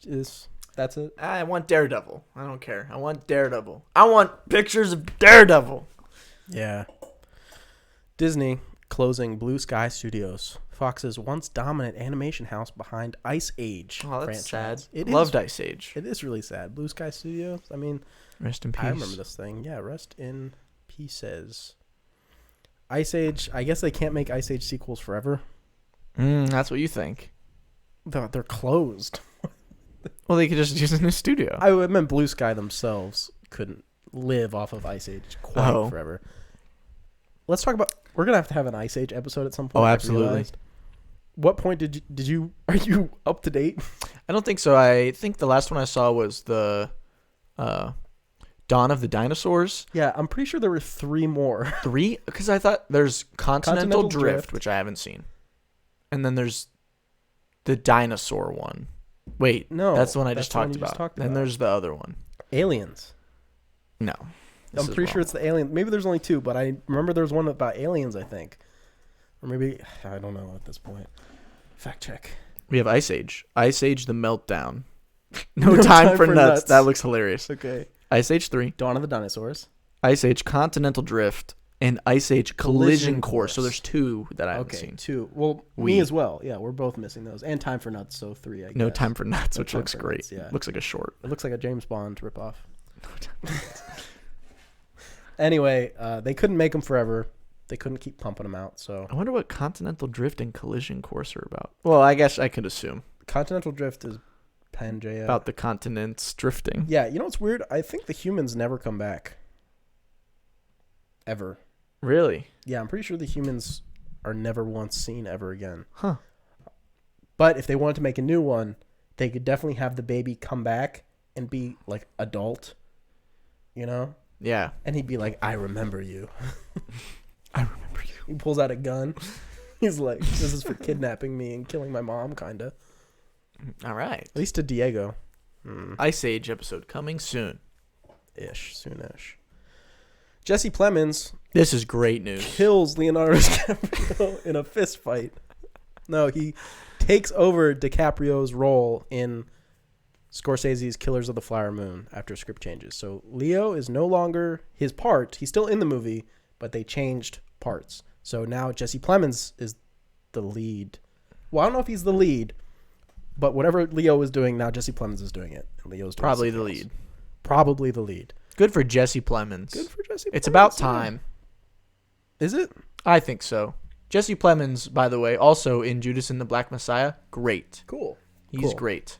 I like him. He seemed to be getting good, steady work so far. So, but wasn't he in The Irishman for like a second? Yeah, he's the one with the fish. Yeah. He's like, I had the fish in the car. So this isn't like even like super new ground for him, but to be really up there, yeah, that's good stuff. I'm glad. I'm really happy for him. Yeah, me too. He was in The Master. We love him in great movie El Camino. So good. So good in El Camino. He's so the same weight. Yes. Yes, that's why we hate it. He was good in Game Night too, if you've seen that. Speaking of Scorsese. He was in The Sopranos for a second. No. Remember that? No. It was right. It was like one of the first episodes. They're like, "Hey, Marty," and he's like, "Yeah." And he went inside the club. Oh, really? And Chris was whatever. Yeah. I don't remember that. Damn.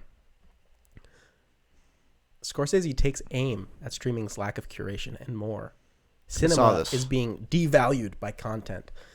If I can sum it up, basically Scorsese annihilates streaming services with facts and logic. He says, we can't depend on the movie business such as it is to take care of cinema, Scorsese writes in a new essay on Federico Fellini. There is a lot going on here, a lot of waxing poetic about, Italian filmmaking and everything. He says, as recently as 15 years ago, the term content was heard only when people were discussing the cinema on a serious level, and it was contrasted with and measured against form, Scorsese writes. Then gradually it was used more and more by the people who took over media companies, most of whom knew nothing about the history of the art form, or even cared enough to think that they should. Content became a business term for all moving images, which I mean is true. People usually, at least from what I know, don't even call themselves like YouTubers anymore. Content creators. Yeah, they're content creators. So to have a YouTube video of, someone covering a phone in slime and then driving their truck over it, being compared to The Irishman as content. We are content creators. We are content. This is and so is The Irishman. So we're basically the same thing. I can understand why he'd be like, that's a little weird. Mm-hmm. That's a little weird. It's a whole essay, and he says a lot about it. He said to say on curated one of my algorithms and like suggestions from like things. Yeah. He said, curating isn't undemocratic or elitist, a term that is now used so often that it's become meaningless. It's an act of generosity. You're showing what you love and what has inspired you. Algorithms, by definition, are based on calculations that treat the viewer as a consumer and nothing else. And I mean, that's really true. When was the last time that your suggestions had bangers in them? You know what I mean? I mean, low-key, my suggestions are kind of banger. Mine suck all the time. I only watch high art. On what service? All. Really? Yeah. Weird. I wonder if that's because I put all the first thing I do when I go on a streaming service, like I do this at least once every couple months, is if they have it, I go to their A to Z and I just go add to list, add to list, add to list. Yeah, that's what I do. You know? So maybe it's not showing me some things I've already added to my list because they know that I'm aware of it. I don't know. On my like Netflix and like my Hulu specifically, it's always like, you should watch this. And I'm like, oh, you know what? I have been meaning to get around to that. Well, I'm very happy for you then. That it works out. I am in control of the algorithm. Yeah, Scorsese concludes, I suppose we also have to refine our notions of what cinema is and what it isn't. Federico Fellini is a good place to start. You can say a lot of things about Fellini's movies, but here's one thing that's incontestable. They are cinema. Fellini's work goes a long way toward defining the art form. Scorsese's movies are okay. Yeah, they're alright. So I don't know. I take it with a grain of salt, you guys. You know, it's like, he's okay. Does he have a podcast? Roger Deakins has a podcast. Roger Deakins has a podcast. He's great. Martin Scorsese, I don't know if he does. Maybe he does.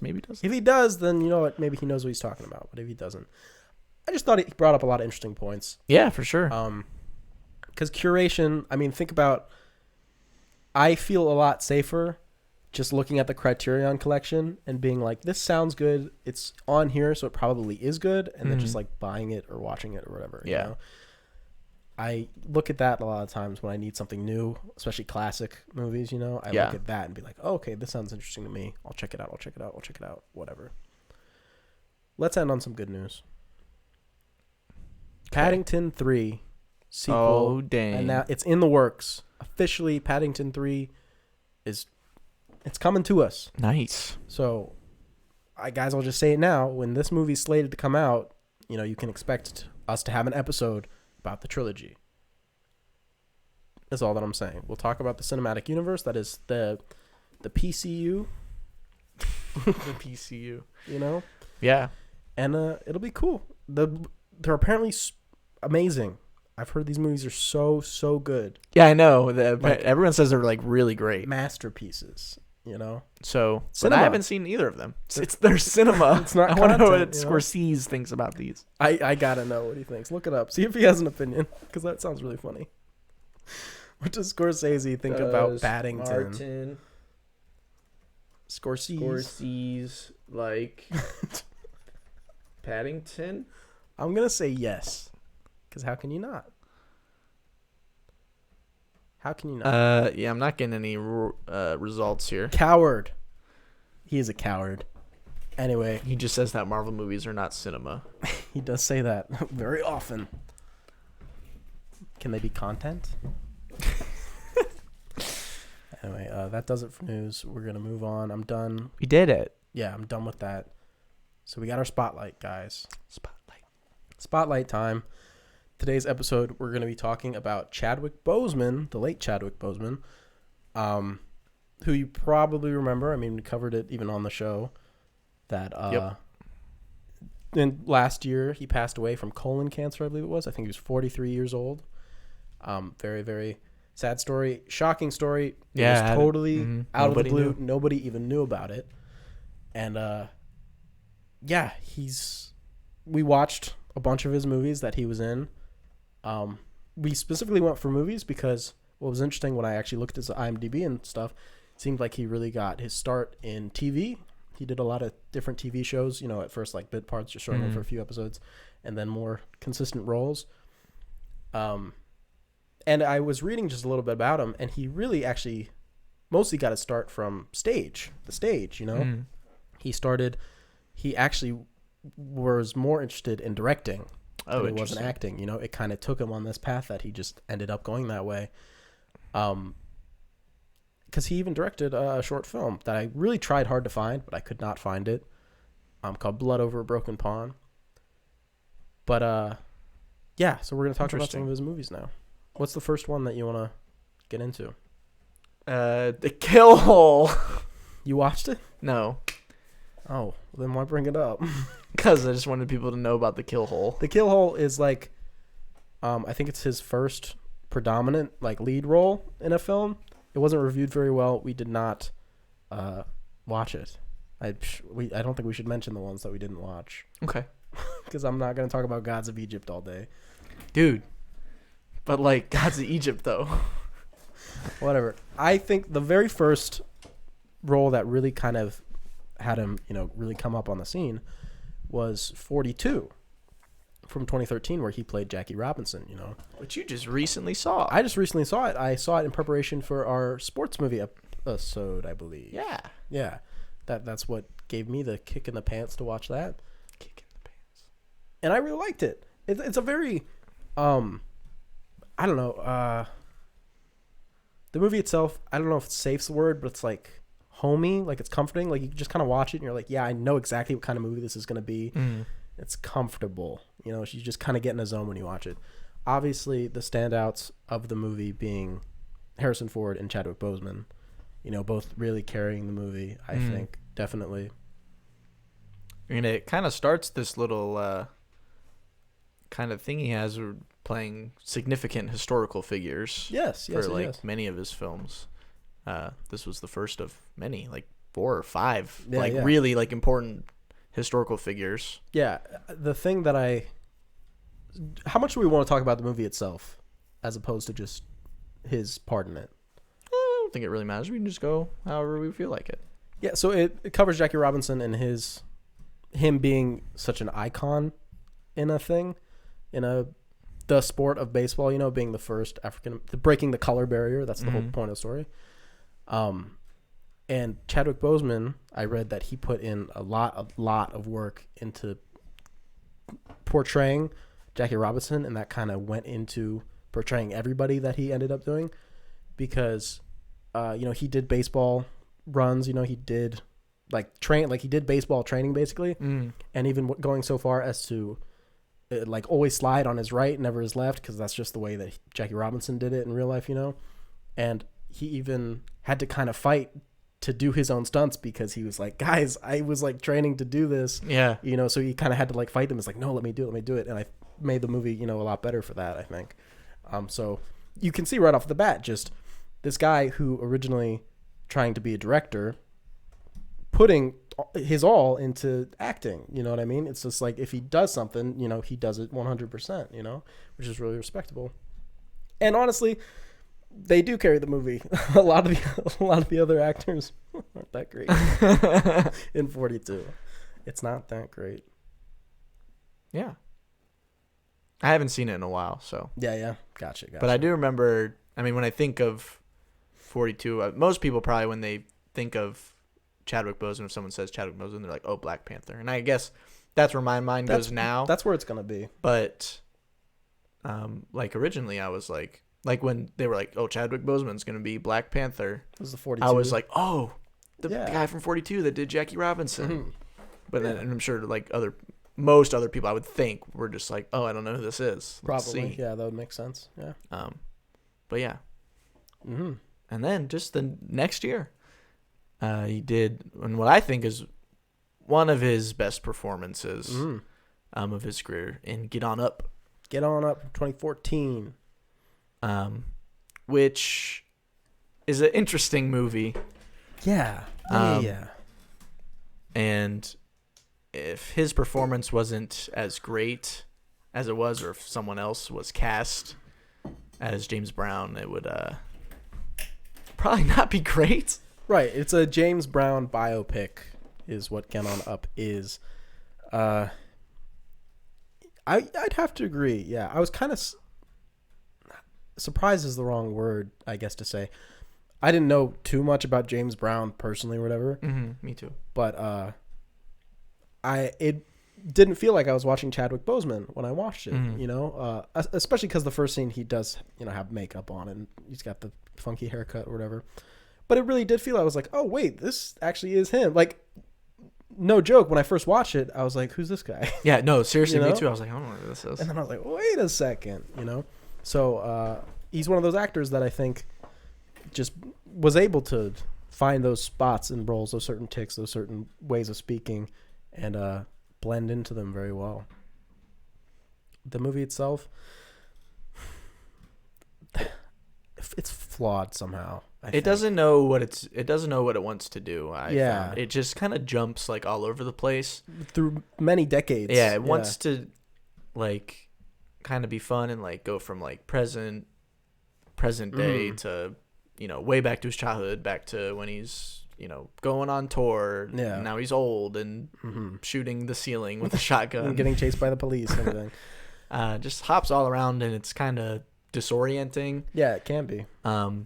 But his performance really holds it together. Yeah, if anyone else but him, and it's probably a disaster. Yeah, it would not have come over any bit as well. The one thing I'd have to say about the movie with a little bit of research that I did was that it seemed like it did stay pretty spot on with the truth. Like he shot a hole in the ceiling because somebody used his bathroom. That's a thing that happened. He got chased by the cops and they shot the tires out of his car. You know, he was abandoned by his mom. You know, he was stillborn, like he said. You know, it's like basically everything. The biggest thing in the movie that they kind of built up was him reuniting with his mom. Apparently it just happened like someday. It wasn't like at his concert. It was just like, oh, one day it just kind of happened. So that's an understandable change just for the movie. Like, yeah, that's fine. You know? Right. And it doesn't, like what you were saying with being all over the place, it felt that way tonally as well, I would say, because they did something only a handful of times where James Brown would speak to the camera. Oh my gosh, I know. And I thought that was a super odd choice because it came in kind of out of nowhere the first time, and then they only did it a few more times. So it's weird when you're taking that kind of vibe, and then in the next scene he's like beating his wife for like wearing a dress. You know, it just didn't quite work there for me. Obviously, that wasn't anything of the performance, like in each scene, obviously as well, but just how the whole movie was put together. It just seemed like a weird choice for the film, I thought. You know? I agree. So the movie, but his performance, A+. fantastic. You might see a trend with that. Yeah, for real. And then something big kind of happened. Gods of Egypt came out, and it was this huge breakthrough. And it ignited the ECU, the Egypt Cinematic Universe. Gods of Egypt did come out. So did Draft Day, but I watched that. It was fine. He was in that. He was Vontae Mack. He was good. It was like, I don't know. I haven't seen it. He got drafted. The Browns, right? Yeah. Go Browns. That was cool. Captain America, Civil War. 2016. This is it. This is his big moment. His first breakout as T'Challa, as the Black Panther. And I was thinking about this today. And I really was thinking about like casting and stuff. And I was like, man, he actually was like perfect casting. Oh, yeah. For Black Panther. Like it really was. There's no one better. Spot on, you know? Like he was the perfect age because it like gave him the kind of kingly authority, you know? Because if they went with someone too young, it would have come off just kind of wimpy, you know? I thought it was just a perfect casting. The more I thought about it, I was like, yeah, that was spot on. And 2016, I believe, is also the year that we know now that he was first diagnosed with cancer. So that would have been his whole time as being Black Panther. Well, they might have filmed it a little bit earlier. Sure. But basically his whole time as Black Panther, you know, was after finding this out and working through it. And I think that's just important to kind of keep in mind when you think about the types of performances that he gives from this point on. Yeah. Going forward. And this is the one, doesn't the car flip over or something? Then he pops out. I'm trying to remember what happens. The place gets like blown up. I don't remember. I'm not sure either. I didn't rewatch any of those. Yeah, we're not big on the Marvel here. Do we want to continue to basically Black Panther? We're not really going to talk about Infinity War Endgame. Yes, he's in them, but is he? He's in But not Infinity really. War a lot more than he's in Endgame. Yes. But Black Panther, we could talk about it now, or we could do it after the next two. What are you feeling? Let's just do it now, and then we can loop back to. So here's Black Panther. Here's the deal with Black Panther. A lot of people love this movie. A lot of people hate this movie. I think it's fine. we think it's fine. That's fine. I think there's half the Marvel movies are bad and half the Marvel movies are at least like kind of good or okay. This is on the good side, if I had to be that black and white about it. This is definitely on the good side of the Marvel movies. To talk about the movie as a whole, just the aesthetic design choices and all the art choices were the standout. Wow, the soundtrack as well. Yeah. Being another big standout for this film. Really, really great stuff. It has one of the not as bad villains, because kind of notorious for bad villains. Right, yeah. Killmonger's not that bad. I'm not saying he's fantastic, but he's not that bad. He's pretty cool. Yeah, that's just very basic how I feel about kind of the movie itself, Yeah. I mean? The plot is just the same as every other Marvel movie. You can't really say that much about it, But I mean, obviously, massively successful and important movie for so many people. It really, this is what like super propelled him right to the front, right of popular culture and made him just an icon for so many people to look up to. Well, it is an important movie, because you see people who obviously in bad faith argue against that, and they're like, "What about Blade?" And I'm like, "What about Blade?" Like, what I mean? Like, what are you saying? Like, what about Steel? Shut the fuck up. Okay, I like Shaq just as much as the next guy, but Black Panther is really kind of a lot different for a lot of people, and it's definitely we haven't seen how they're gonna handle this in the Marvel Cinematic Universe. Like, this is still something that's gonna need to be addressed at some point. I don't know how they're gonna do it. It's kind of up in the air right now. I'm not too worried about how they're. I don't know. I guess I just don't care about how they're gonna handle it. But it is something that people need to remember that's gonna happen at some point. I just thought that was kind of interesting because I hadn't really thought about it. Yeah. But because they said that they aren't recasting him. They aren't gonna say, "Oh, this has always been Black Panther," like they did for Rhodey in the first Iron Man. They're like, "No, he is and will always be Black Panther," which I think is really cool. Assuming they're telling the truth. You don't know yet, right? Marvel. You don't know. But yeah, him and his relationship with Shuri or whatever. You see the side of him that is. It is a very. Of all the Marvel movies, it's probably like one of the most introspective, if I'm remembering. It's been a very long time.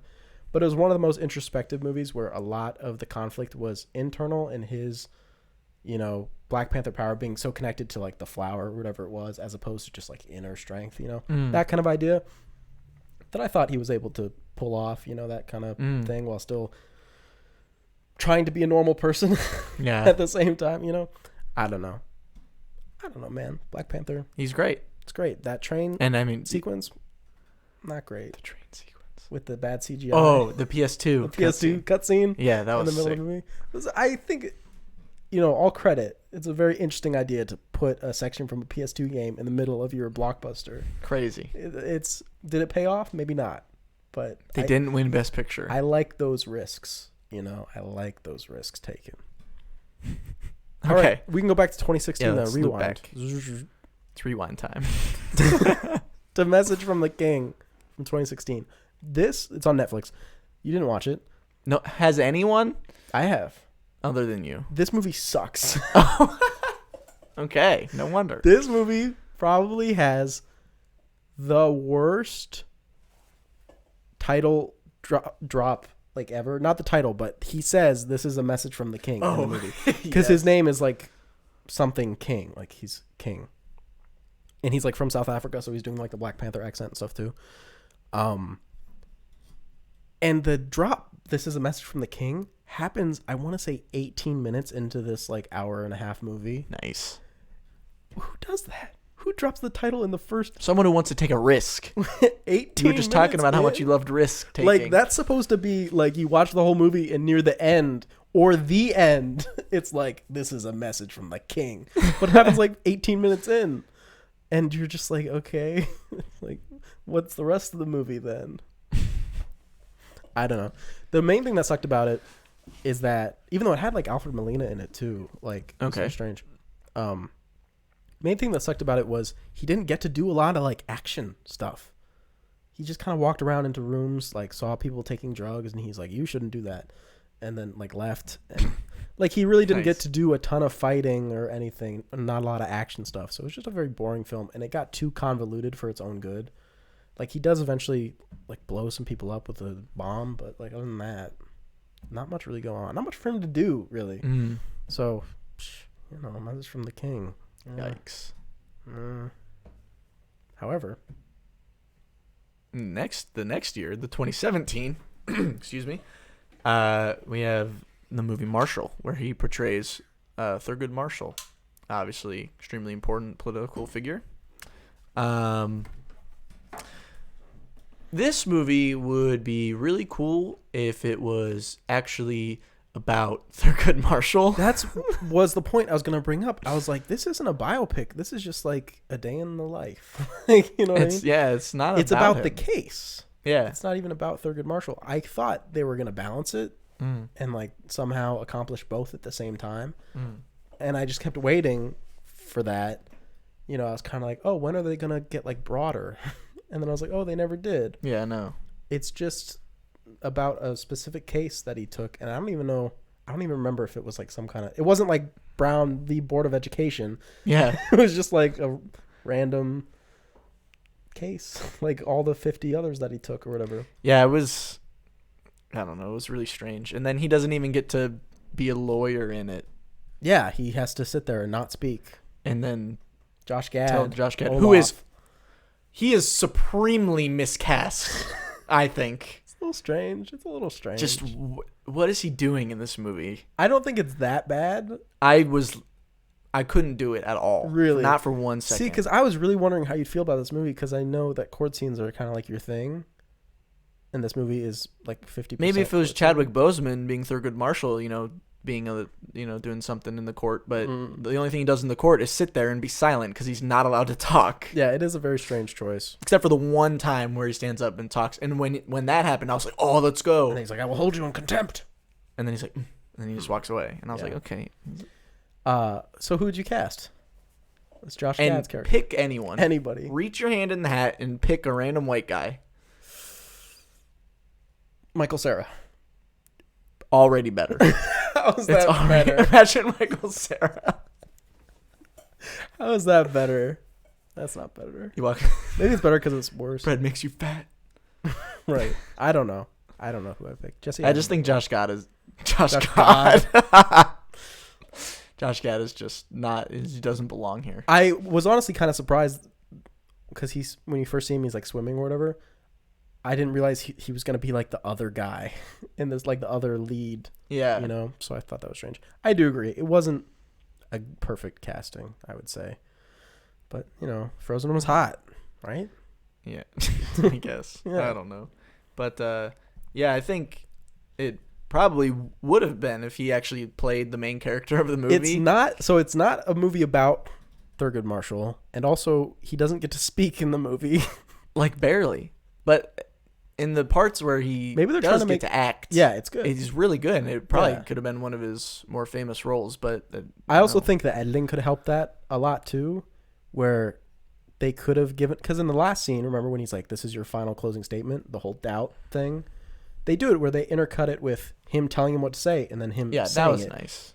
I felt like they could have utilized that a little bit more. Like, what if they just showed the scenes of him doing it and then kind of cut to the court and be like, and just pretend Josh Gad did it. Like, you know what I mean? Exactly. At least once, so we get to see one full presentation, you know? It's weird. It's weird to make it called Marshall. Yeah, it's just, I don't know what's going on with this one. Very strange. So, yeah, I don't know. What? Wait, wait. What? Oh, I just lost it because you. Sorry. No, it's okay. I was ready to go. I know you're ready to go.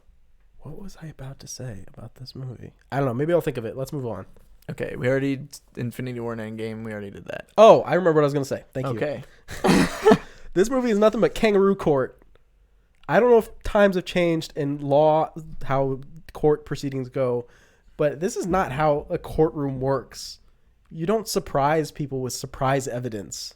They're like, we don't know they have this as evidence. It's like, we have secret evidence that they don't know about. It's like, no, that's not how it works. You put the evidence in, and then everyone's like, oh, evidence, and then you talk about it. It's not like, we have a secret witness that you don't know, this police officer. Like, you know what I mean? Mm-hmm.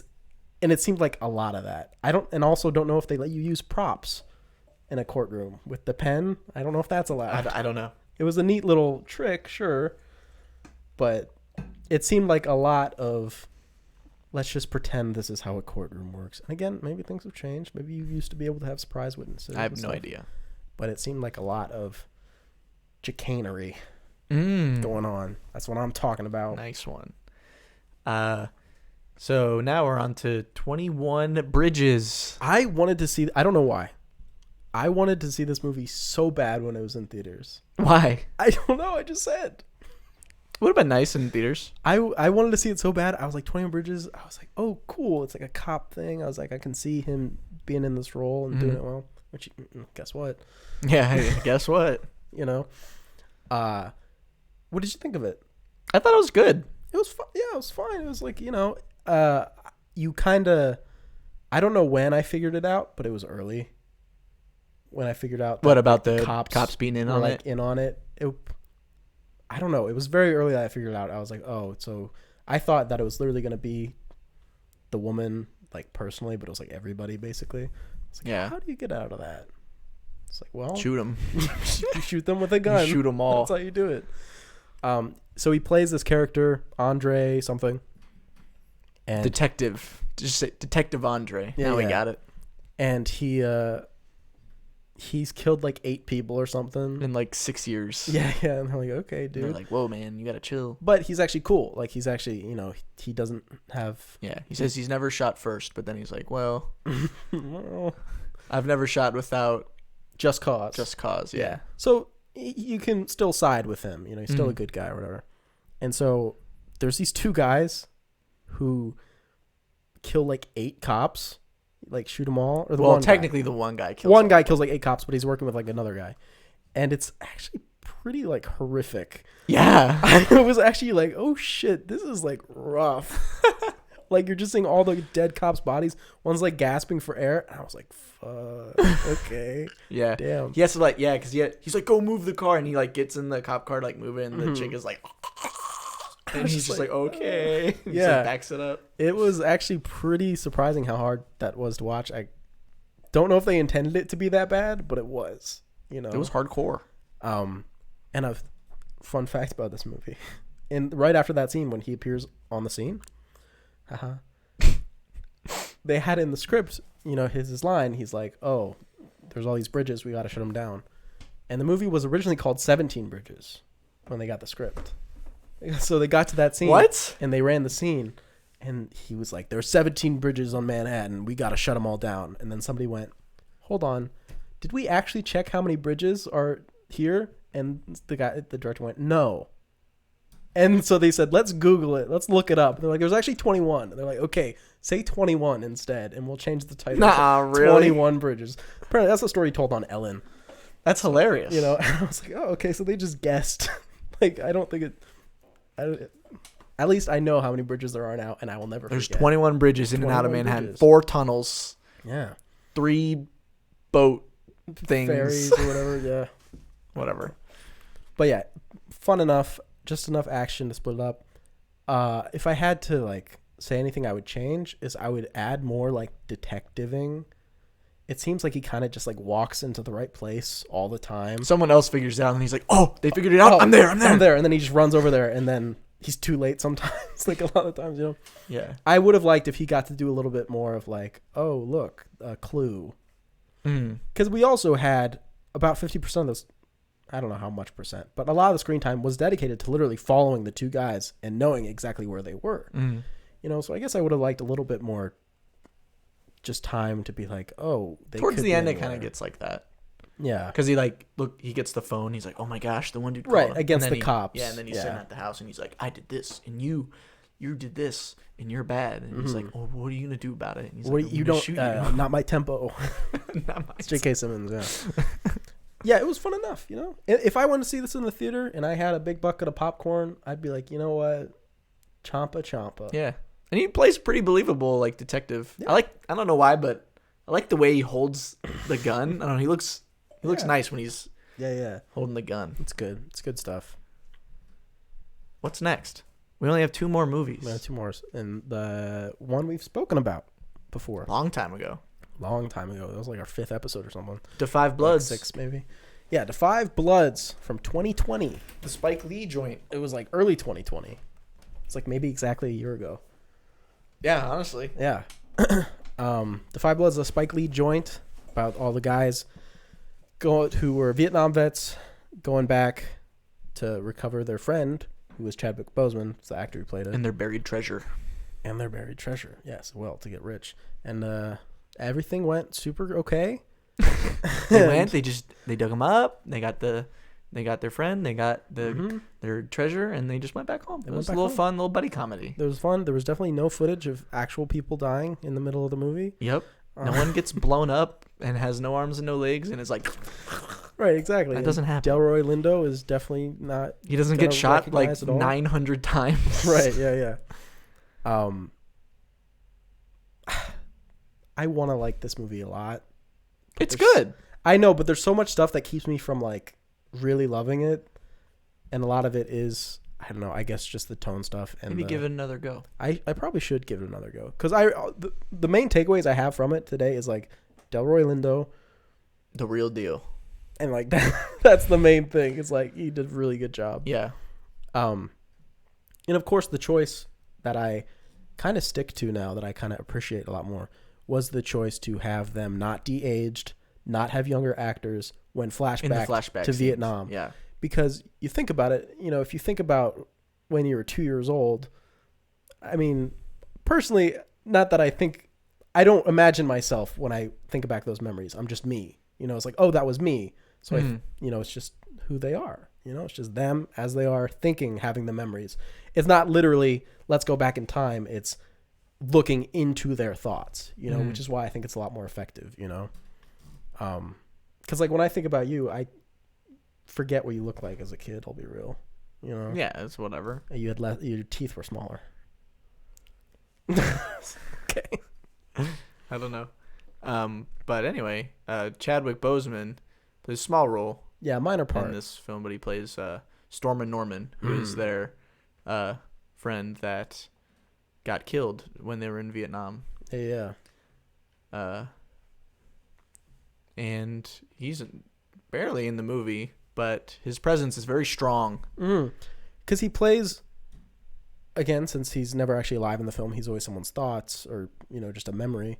He plays an almost otherworldly type of character at a certain points, like prophetic almost, and just his delivery, I think, kind of reflects that, This is another movie where Spike Lee does that thing where he has characters. I remember Delroy Lindo does it at the end of the film where they are dead and they speak directly into the camera, which is a trick that I actually kind of started to enjoy. Oh my gosh. Yes? Hold on. Can I just side note? This has nothing to do. Well, kind of. Go for it. Okay. This just reminded me. Spike Lee. You said how he does the thing where they, how he does the thing where they like float. Yeah, like, the dolly, That happens in The Sopranos. Oh. You remember that? Yeah. Chris. You know what? Okay, not to sideline the 5 Bloods and Chadwick Boseman, but I remember you making a criticism about Sopranos when we first talked about it, where you said the one thing that you're like, I wish they did more stuff visually. And I think they really bumped it up. Yeah, it did step up towards the end of the season. Yeah. You saw a lot of like when he was kind of dozed off and whatever. Anyway, quick. I just had to bring that up. Yes, it is. That's fair enough. I really like the 5 Bloods poster as well. Yeah, it's got a good poster. It's got a really good poster. Yeah, not much to say about Chadwick Boseman just because he is such a small part, but he has a good monologue. I remember. Yeah, when they find out the news that Martin Luther King was killed, he has like a big monologue there, if I remember correctly. About actually taking the gold. Wasn't it his idea? where he was like, we're out here, we're the ones dying, you know, this is ours. I'm pretty sure he was the one who was like, you know, this is for us. I think so. Yeah. But I think it goes to show that although, okay, let's not pretend that everybody that Spike Lee cast in the movie was like a superstar, you know what I mean? But just the respect of he was Black Panther and taking a role that's just this bit part and not making it more than it is, just doing what it says to do and just doing it and just doing his job, you know? Yeah. That's respectable because I feel like you can get people who they're like, oh, I'm this big star. I got to make this part so big and all about me and everything. And I didn't really get that from him very much. Yeah. Yeah. But now we get to very last film that he made, Ma Rainey's Black Bottom, which is fairly new. It's also on Netflix. On Netflix. So this is the only movie that came out after he had died. Yep. Yes. Yeah. So this is a posthumous release. And he's fantastic. I think this is by far his best performance. Probably, yeah, his best performance, which is crazy. If we can talk about the movie really quickly. Yeah, for sure. Just first. Ma Rainey's Black Bottom. Black Bottom is a song. It's like a song that they're trying to record. The thing that people need to know going to this movie is that this is not a Ma Rainey biopic. And it's not even trying to be. This is not trying to tell you the wonderful life of Ma Rainey. It's just a story. And that's the context, you know, because I saw people who were being like, I didn't learn anything about her. It's like, it's not really, I didn't see it advertised as a Ma Rainey biopic. Yeah, no, neither did I. So I think that's just kind of people jumping to conclusions or whatever. But I don't know. I just wanted to get that out there. You know? So Chadwick Boseman plays Levy. Trumpet player. He's a trumpet player in a band. And he's got his own aspirations. You know, he writes his own songs. He wants to have his own band, really. But, you know, this is a kind of an honor to, you know, be in this band. He just kind of doesn't want to just kind of stay where he is. He wants to, you know, grow a little bit. Do you have something? I have more that I want to get into, but I need to take a drink of water. Okay. I don't know. They're chilling and they just want to record. They're trying to get a recording of this song, Ma Rainey's Black Bottom or whatever, so they can release it or whatever and make a lot of money, so the guys can make a lot of money. But the whole movie is them just trying to record it because they can never get it done because something always happens where either gets messed up by the kid who stutters all the time, or they don't actually record the song, or the chord's not like, or Ma is being super annoying and drinking a lot of Coca-Cola, or Levy is having sex. Yes, with someone he should not be doing on the with. piano. On the piano. Yeah, didn't sound good at all. It sounded like garbage. It was like dong dong. It's so funny. I don't know why, but I was expecting it to sound nice. It's this beautiful sound. No, it's literally just like. I mean, that would have been like an artistic choice if they made it sound like really pretty. That would be cool. That would be cool. I'm gonna write that down. Make that edit on YouTube. Yes, exactly. I'll put in that one song. Never mind. Bangarang. Bangarang. Bangarang. Yeah, that'd be good. Anyway, we learn in the movie that Levy has a kind of dark past. You know, he has had a very troubled, traumatic event come to. He's literally a man like built out of trauma. Like, you know. So basically, when he was young, his father, you know, worked really hard and got a lot of land, and then his father got killed by some dudes, and then some dudes went to his wife or Levy's mom and raped her, and he was witness to that and everything. And so obviously he's got this really deep-rooted hatred for white people. And this obviously says a lot about his character and how he feels. And the main thing that I want to point out, which is the thing that I like most about this movie, is the direct comparison between Levy and Ma Rainey, because Ma Rainey is from Georgia. I forget exactly where they are in the movie, but they're north. Ma Rainey's from Georgia. Segregation is really big down there. Where she's from and where she got her fame, she didn't really interact with white people and everything, and she kind of built her own, you know, franchise, her own, success, from all these black businesses getting together, supporting each other, these black communities just supporting each other, totally separate, but, working together. And then she comes up north, and now she has to negotiate. Now she has to, like, demand things that she wants. She's just can't get it. She's got to, like, work in this, like, white power structure. And you see someone like her do it, and she can do it. She can navigate those things. But then you have someone like Levy, who is from there, and he's trying to build himself up from nothing, and it's impossible for him. He writes songs, and the guy wants to buy him for $5, and he has a white band play it, and everything. And it's just the struggle of being in that world that he can't. I mean, literally that scene where he buys the music off of him, he's like 2 steps up from him on the staircase. You know what I mean? And I read an interesting story that this obviously would have been not very long before he passed away.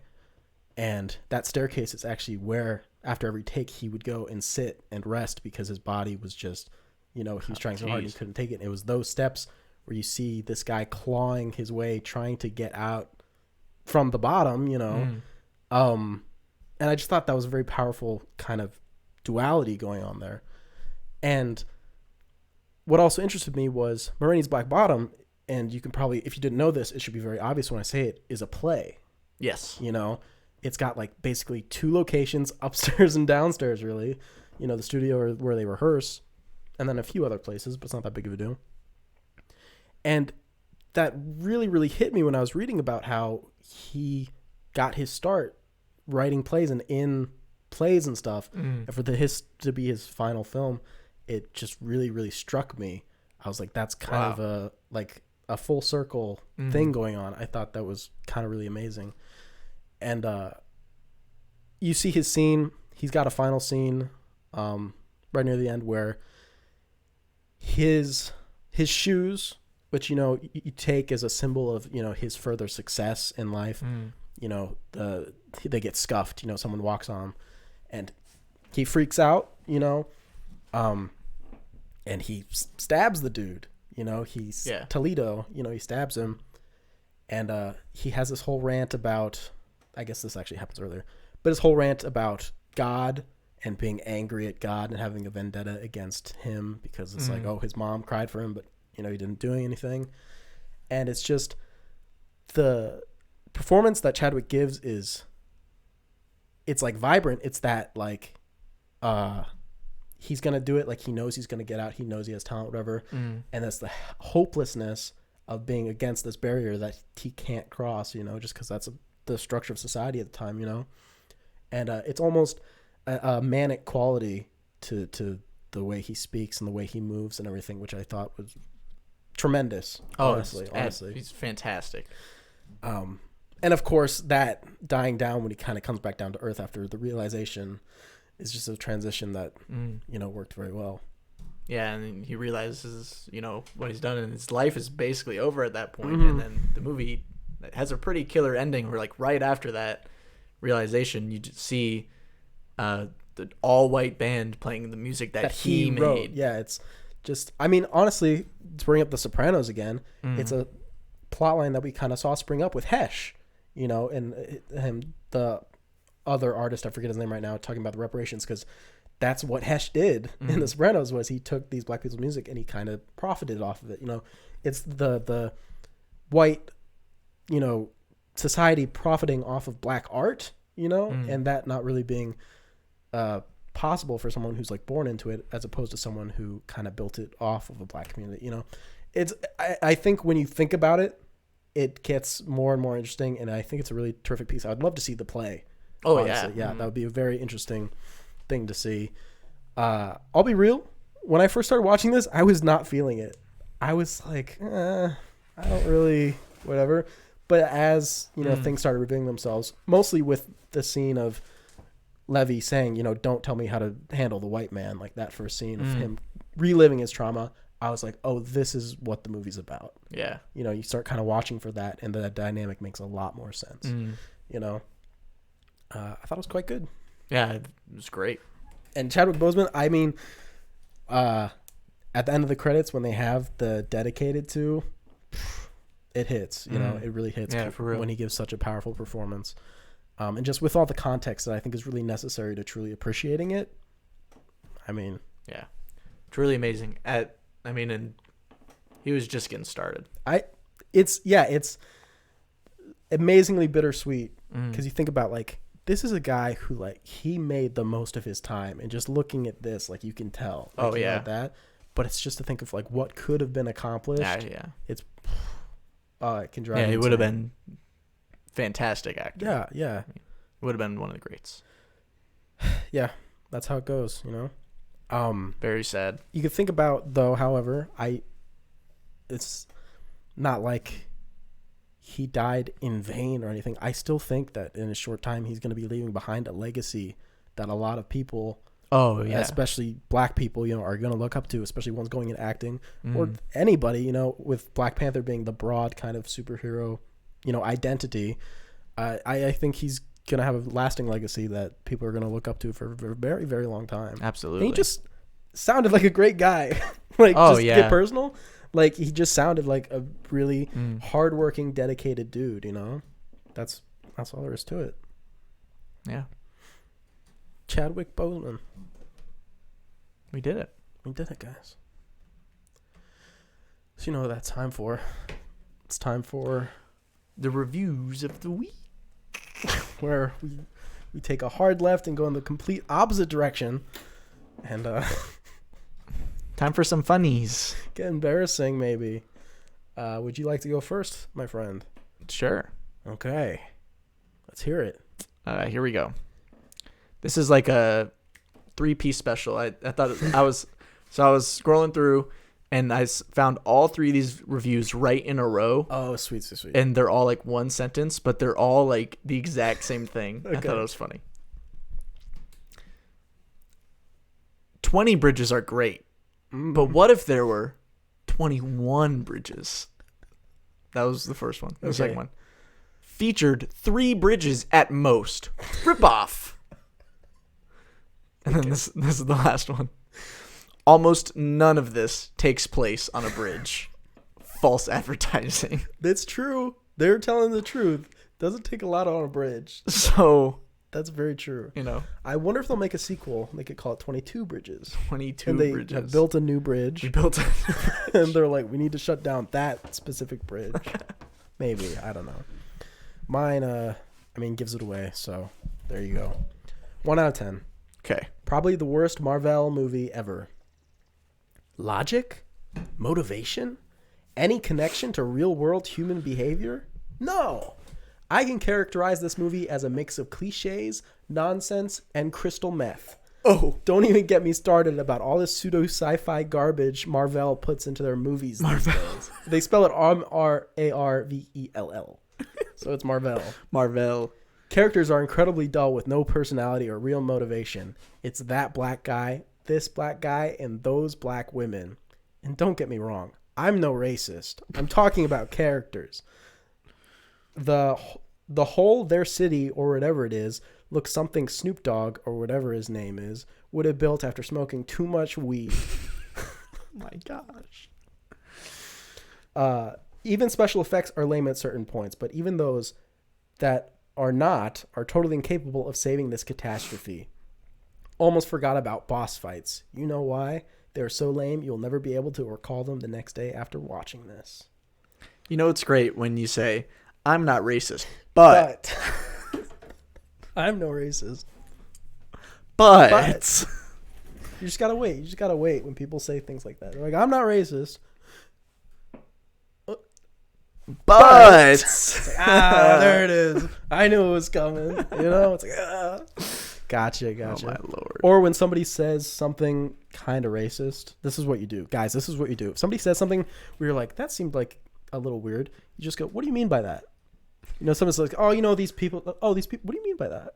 And they go, oh, it's like, no, what do you, nothing? Okay. That's what they say. And they, you know, they always disengage. Shut down. Those reviews of the week, we got an email.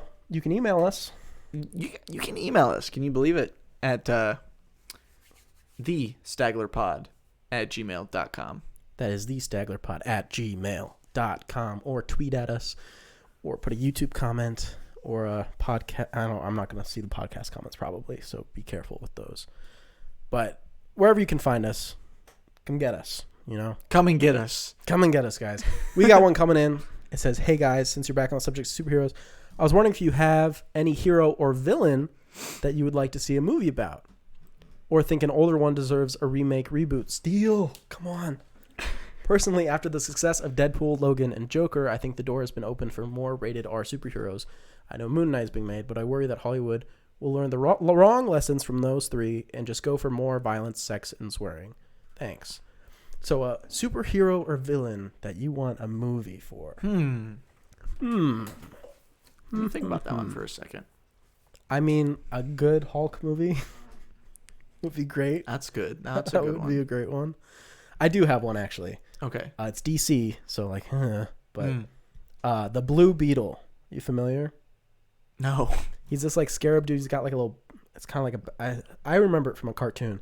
He's got like this backpack thing, and it kind of morphs all over his body. And he turns into the Blue Beetle, and he kind of almost looks like the Iron Spider suit with like the big old arms, but it can do a lot of things. It can do like a lot of gadgets, or whatever. He was cool. He was in a show that I used to watch, and I thought he was super cool. I would love to see a Blue Beetle movie.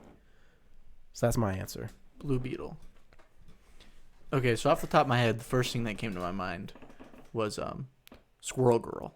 Squirrel Girl is another big one. Obviously, but I feel like a lot of people would think that. I need to think more outside of the box. If it was personally, I don't think he said specifically movie. I don't want to see a Squirrel Girl movie. I feel like that'd be better as like a series, 200 hours of Squirrel Girl. Well, because then it can be as many seasons as it wants. A movie, it's like you can make it 4 hours. Mm. A series can be like a bajillion. It's fine. So I want a Squirrel Girl series. Interesting. The one where she's like babysitting Luke Cage and Jessica Jones's baby. Give me that series. Oh man, I wish I knew more about like superheroes and stuff. This would be an easier question for me. Here, let me go back to the days when I played Injustice. There you go. Okay. Let me think. Black Canary? No, Black Adam. They are making that. What? Look at this prediction again. Stagler again. But it's not a prediction if it happened before you said it. Yeah, but I came up with the idea and I didn't know. I don't know if that counts. Black Canary too, though. But isn't she in the Harley Quinn movie? I think she might be. Yeah, I didn't catch that one. So. Mm-hmm. No, I actually know. I just remembered. Okay. Lobo. I don't even know who that is. All I remember is that he's like, I think he wears like makeup. He looks like someone from Kiss band. Okay. And I remember one of his finishers in that game was like he knocks you. He like has these chains that he throws out, and he like knocks you on the ground, and then he gets on his motorcycle and he revs the engine like right in your face and burns your body, and then he turns around and he like flips off the camera and then he drives away. That's Lobo. I'm not familiar with Lobo. Well, here, you want to get familiar? Yeah, I would love to know who Lobo is. What about the White Rabbit? Who is that? It's like a F tier. See, look, it's Lobo. I'm not familiar with Lobo. He's a fictional character that appears in comic books published by DC Comics. It's got a kind of cool look. He was first introduced as a hardened villain in the 80s, but soon fell out of use with writers. Look up White Rabbit Marvel. I think it's like a F tier Spider-Man villain. She's kind of like an Alice in Wonderland kind of lady. White Rabbit. Yeah. Yo, what? Give me a white. Yeah, see, Spider-Man. I was right. That'd be a good one. Oh, you know what? I got it. Give me Dog Welder. Give me the Dog Welder movie. Who is that? Look him up. Dog Welder. Now I'm excited. Who would I cast as Dog Welder? Oh, it's one word. I don't know who could be Dog Welder. Pedro Pascal. He has a dog. The dog looks dead. Well, yeah. Look do you know what his superpower is? Let's see. Powers and abilities. Dog wielding. Welding. Weaknesses. Obsession. Has a strong compulsion to weld dogs to people's faces. That's what he does. Dog welder. He'll take dogs, and I think usually they die because of the welding, but he'll take a dog and he'll weld it to your face. That's amazing. I think Pedro Pascal should play him because obviously usually he has the welding mask on his face. So, he's used to that. I think Calendar Man would be an interesting one. they could make probably a really fun, like, Gotham series that it was literally just about Zaz. You know? He's a murderer boy. Whatever. I think we answered that question more than enough. Dog Welder and Lobo. Dog Welder and Lobo. Maybe they can do a team up. But for real, Blue Beetle. Blue Beetle's cool. He needs more recognition. I like him. Black Beetles in the city. Remember? Okay. Morbius would also be another great choice. I would love to see a Morbius movie sometime this century. Do you remember that Woody Harrelson is Carnage? Wait, what? You don't remember that? At the end of Venom, Woody Harrelson was Carnage? No. How do you not remember that? Did you know who we were seeing was Carnage? Yes. Okay. I remember... Look him up. He looks ridiculous. I remember like 2 things from Venom. I remember that they were gay lovers. Okay, hold on. What am I looking up? Woody Harrelson Carnage, I guess. Or Venom Woody Harrelson. Either one. Because he's Woody. got that carrot top wig, which I mean... What's his last name? Harrelson? Right. I don't know why I just drew a What? blank. No, don't look up the video. Just look at images. He's got the... There he is. Remember? No way. He looks like Joker. That's maybe... I don't know if that's what they're going for. But, Wow. No, I remember Girl Venom because that was like a huge topic for a Riot? long I time. think it was Riot. What was her name? And then I remember how the fight, like you couldn't tell what was happening in the final fight. Mm-hmm. And then I remember Tom Hardy just being weird. I remember not liking Riz Ahmed in it, and then he did Sound of Metal, and I was like, oh, wait, he's a good actor. Oh, wait, he is a good actor. Yeah. Yeah, okay, I think we did a good job. Would you make... Hold on. Okay, we need to do one more thing. Okay. Lobo, is that a rated R one? Oh, for show. Okay. Dog Welder. Was hoping for PG, but R is probably the way you got to go. If they did Blue Beetle, that could do PG-13 like normal. It shouldn't be R, honestly. Maybe Lobo's a nice guy. I don't know. He flips off the camera. He does. He flips off the camera. That's not very nice, flipping the bird. It's not very polite. I've never heard of Lobo, so I'm glad that you got that one. I don't know who that is. Perfect. Proud of Anyway, myself. that'll do it for the show, guys. Next time, we're going to be talking about... That's misleading. It's very misleading. Not Marilyn Monroe. We're going to be talking about woman-directed films. I don't think Marilyn Monroe directed anything. She might have. You know. She erected a few things. Erected. Anyway. We're going to be talking woman-directed films. I don't know how many. As many as we want. Celine Sciamma will probably be mentioned at some point. Patty Jenkins, maybe. Patty Jenkins. Yeah, a love-hate relationship, I guess. I don't know. Catherine Bigelow. Catherine Bigelow, obviously, yeah. We'll talk Greta about them. Gerwig. Oh, Greta Gerwig, yeah. She's so tall. Isn't she? She's like 8 feet tall or something. Is she really? 8 feet. Not 8 feet. No, but she is tall. I don't know if she's tall or if she's tall for a woman, because people don't make that distinction when they talk about tall people, I guess. I don't know. But she's supposed to be tall. Think she's taller than Marilyn? Yes. I'm pretty sure Marilyn was like 5'3". This is to size then. Yeah, that's to size. Anyway, Wow. guys, join us for that. Should I spoil the one after that now or wait? The spotlight after next? We gotta leave them wanting more. Okay, so they won't know the next one until the end of next episode. So you guys will have to tune in. So you know what the next You episode guys is will gonna just be. have to.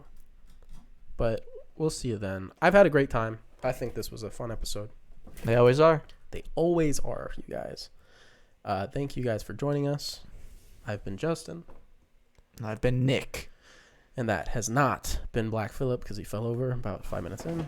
Oh, there he goes. Here he is. Here he is, guys. He's okay. Say goodbye. He's okay. See you later, everyone. Have a good day.